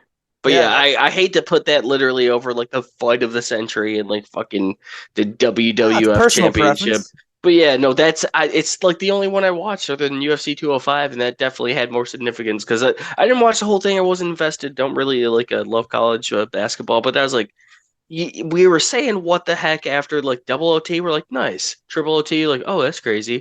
Quad. We're like all right, that's quite crazy. And then we're like let's tune in, and then you know Boom. quintuple, sextuple. We're like, what the? I'm like, this is fucking March Madness, dude. I'm like, this is madness. Devendorf. You don't see, you just, I Eric think it's a, Devendorf really fucking popped off in that game. I think he had like a solid 30 points. I think it's just a really spectacular event that is not likely to be replicated as often as like some of this other stuff. So Certainly not. Certainly not. On that note, that's the rankings. Big time rankings. I mean, that we did justice to it. I mean, it really is. It's an iconic sports venue, and if you guys listening are interested in the world of MMA, big time UFC 295 coming up this weekend at MSG, 10 p.m. Eastern, 7 p.m. Pacific. Check out that pay-per-view on ESPN Plus. It's gonna be a while. Listen, it's not the deepest card. It's not a great card, but mark my words, though that co-main and main event will supply you with some action. yeah, that co-main There's gonna event be is action. it's gonna be, there will be blood. Yeah, no shit. TM. There will be fireworks, and there will not be any bastards in baskets. There will just be motherfuckers going to sleep. So let's close things out here. We've got oh yeah, well let me finish this up. Well, I want to throw these out there. We mentioned it maybe a little bit earlier quickly. Kobe dropping 61 in the Garden was big too, by the way. Oh yeah, the honorable mentions. And obviously we already mentioned UFC 217. GSP came out of retirement and submitted Michael Bisping to become the middleweight champion, which was also a big one. So just want to throw those quickly out there. And did you have any honorable mentions? No, mine was like 217 was the one that almost made the list. Yeah, that one's good. That one's a good one. But that being said, there is other stuff that happened, but forgive me. There's non-sports stuff historically that happened there too. Billy Joel, he was Billy there. Joel, U2, the Beatles played there, a lot of stuff like that. So, that being said, let's talk about what's coming up next. We'll skip the break. We're going to go right to close out the show. Upcoming on the Peripheral Views podcast, we've got another one coming in the works. We are going to jump back for the fifth time. The sixth time, right? This will be our sixth film. I've got that wrong on the document here. This will be our sixth film. We're talking about a 2004 comedy culture classic. We're talking about Napoleon Dynamite. We're going to talk about that film because it is an indie classic and a weird little film that kind of stands. I wonder if it stands the test of time. I've got to give it a couple of reviewings. I've seen it a million times back I'll when it tell came you out. what, if it doesn't stand the test of time, it stands by itself. It's a phenomenon. It was a phenomenon, was it not? I mean, Oh yeah, absolutely. It I've was always heard actors say that they know that their film is a hit if they see their character out as a costume on Halloween. Like Mike Myers said that about Austin Powers. He was like, "Oh shit, this is a fucking hit," because he started seeing Mike Myers Austin Powers costumes everywhere for Halloween. Napoleon Dynamite certainly was that. Plus, everybody had the Vote for Pedro Vote for T-shirts. All that. Pedro was Vote like for a Pedro's everywhere. So a cultural phenomenon of a film with a lot of let's just say it's quotable. I mean, that's that's one place to start. But I'm gonna give that a few watches over the next week or so, and I would imagine we'll probably have that out next week. After that, Errol, what do we have on deck after that? What's on the docket? Let me pull up the schedule here. the feats of Oh, right. So yes, interesting. Let's announce that now. So we've got Napoleon Dynamite coming in the film series next. That'll be the next addition to that. November is going to be an interesting month because we're going to close things out with Napoleon Dynamite, and then the follow up. We're also going to try, if Errol gets his hands on Killers of a Flower Moon, we will, like I said, we yeah, will pump the that out. second that we'll pencil that in. As soon as he sees that, we'll that's always kind of in the works. But in the meantime, we've got Napoleon Dynamite coming up next. And after that, we are going to introduce a new series to the podcast. It's going to be the history series. We've been waiting to do it, trying to find the right topic to kind of introduce the series. This is going to be a perfect one because it's historical in the sense that we're going to kind of reach back across time and in probably some different regions. It's going to take a little bit to build the research compilation for it. But we are going to be talking about historical achievements in the world of physical endurance. So that's what we're going to do. We're going to try human endurance feats. We'll call it feats of human endurance. We're going to try to do some research and kind of dig out some of the craziest. Errol has an anecdote that we'll save for the podcast that kind of sparked our interest in this one about just the greatest feats that you can find in a historical context of humans achieving some crazy endurance. What would you call them? Accomplishments, I guess. Yeah, just like feats is a good word. Feats like is good because it's not always competitive. Sometimes it's just right. It's just you know, people trying to prove like what they can do and beat like a record. push the body or the or a skill set to like the utmost Like push degree. them, yeah, and And push themselves. mostly centered around endurance. It'll probably be marathon running, weightlifting, things of this nature. We'll And try to find the most here's the thing bizarre too. context. I'm sorry, go ahead. No, here's the thing too. Like I really like that topic because like there's a lot of times where like we'll even be doing this podcast and I'll be like, I'm kind of tired. I wish we could like, you know, end this relatively soon because I'm sick of sitting down and talking. And then you look at like some of these feats and it's like God, I'm a someone like bitch. juggled pins for like 36 hours.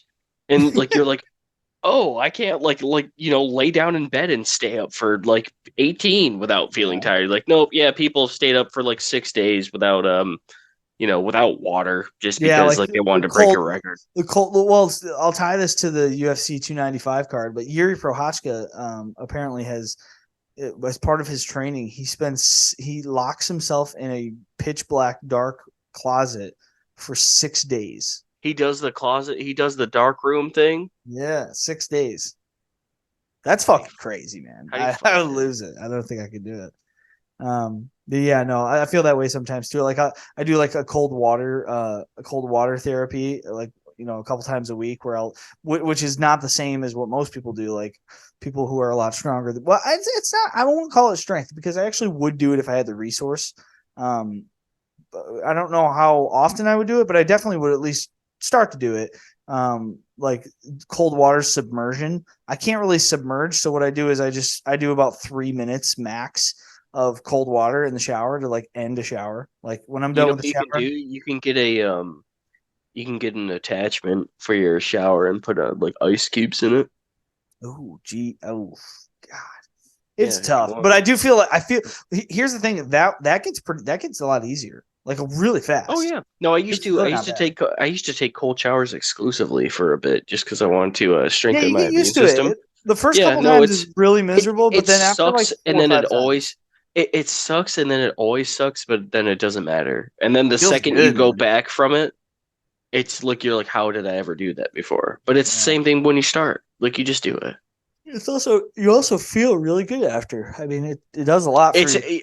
the you'll have the best sleep after. Oh Like yeah. it's really easy to take a warm shower and feel like really snuggly and then like go into bed, but it's another thing where you're like freezing from the shower and you're like I want to tuck in and then like warming up from there like all you want to do is like go to bed. And then you're also like burning like energy too, like so you're like Well, more let me tired. tell you. Actually, I'm gonna counter you with this. We'll leave the podcast on this note because I want to walk away with a victory right here. I'm gonna take this W on you. I'm gonna drop this bomb on you. Okay, it's actually the inverse. The science actually shows the complete opposite of what you just said, which isn't it's not a gotcha because I thought because most people think the exact same thing you do, which is just like, you know, it's what it does. People, so what you want to do is achieve core body temperature for sleep. You like, and this is according to like the neuroscientist Matthew Walker, who's like the sleep expert, right? You want your core body temperature to dip to. You want it to dip when you sleep. You actually don't Hmm. want it to go down, right?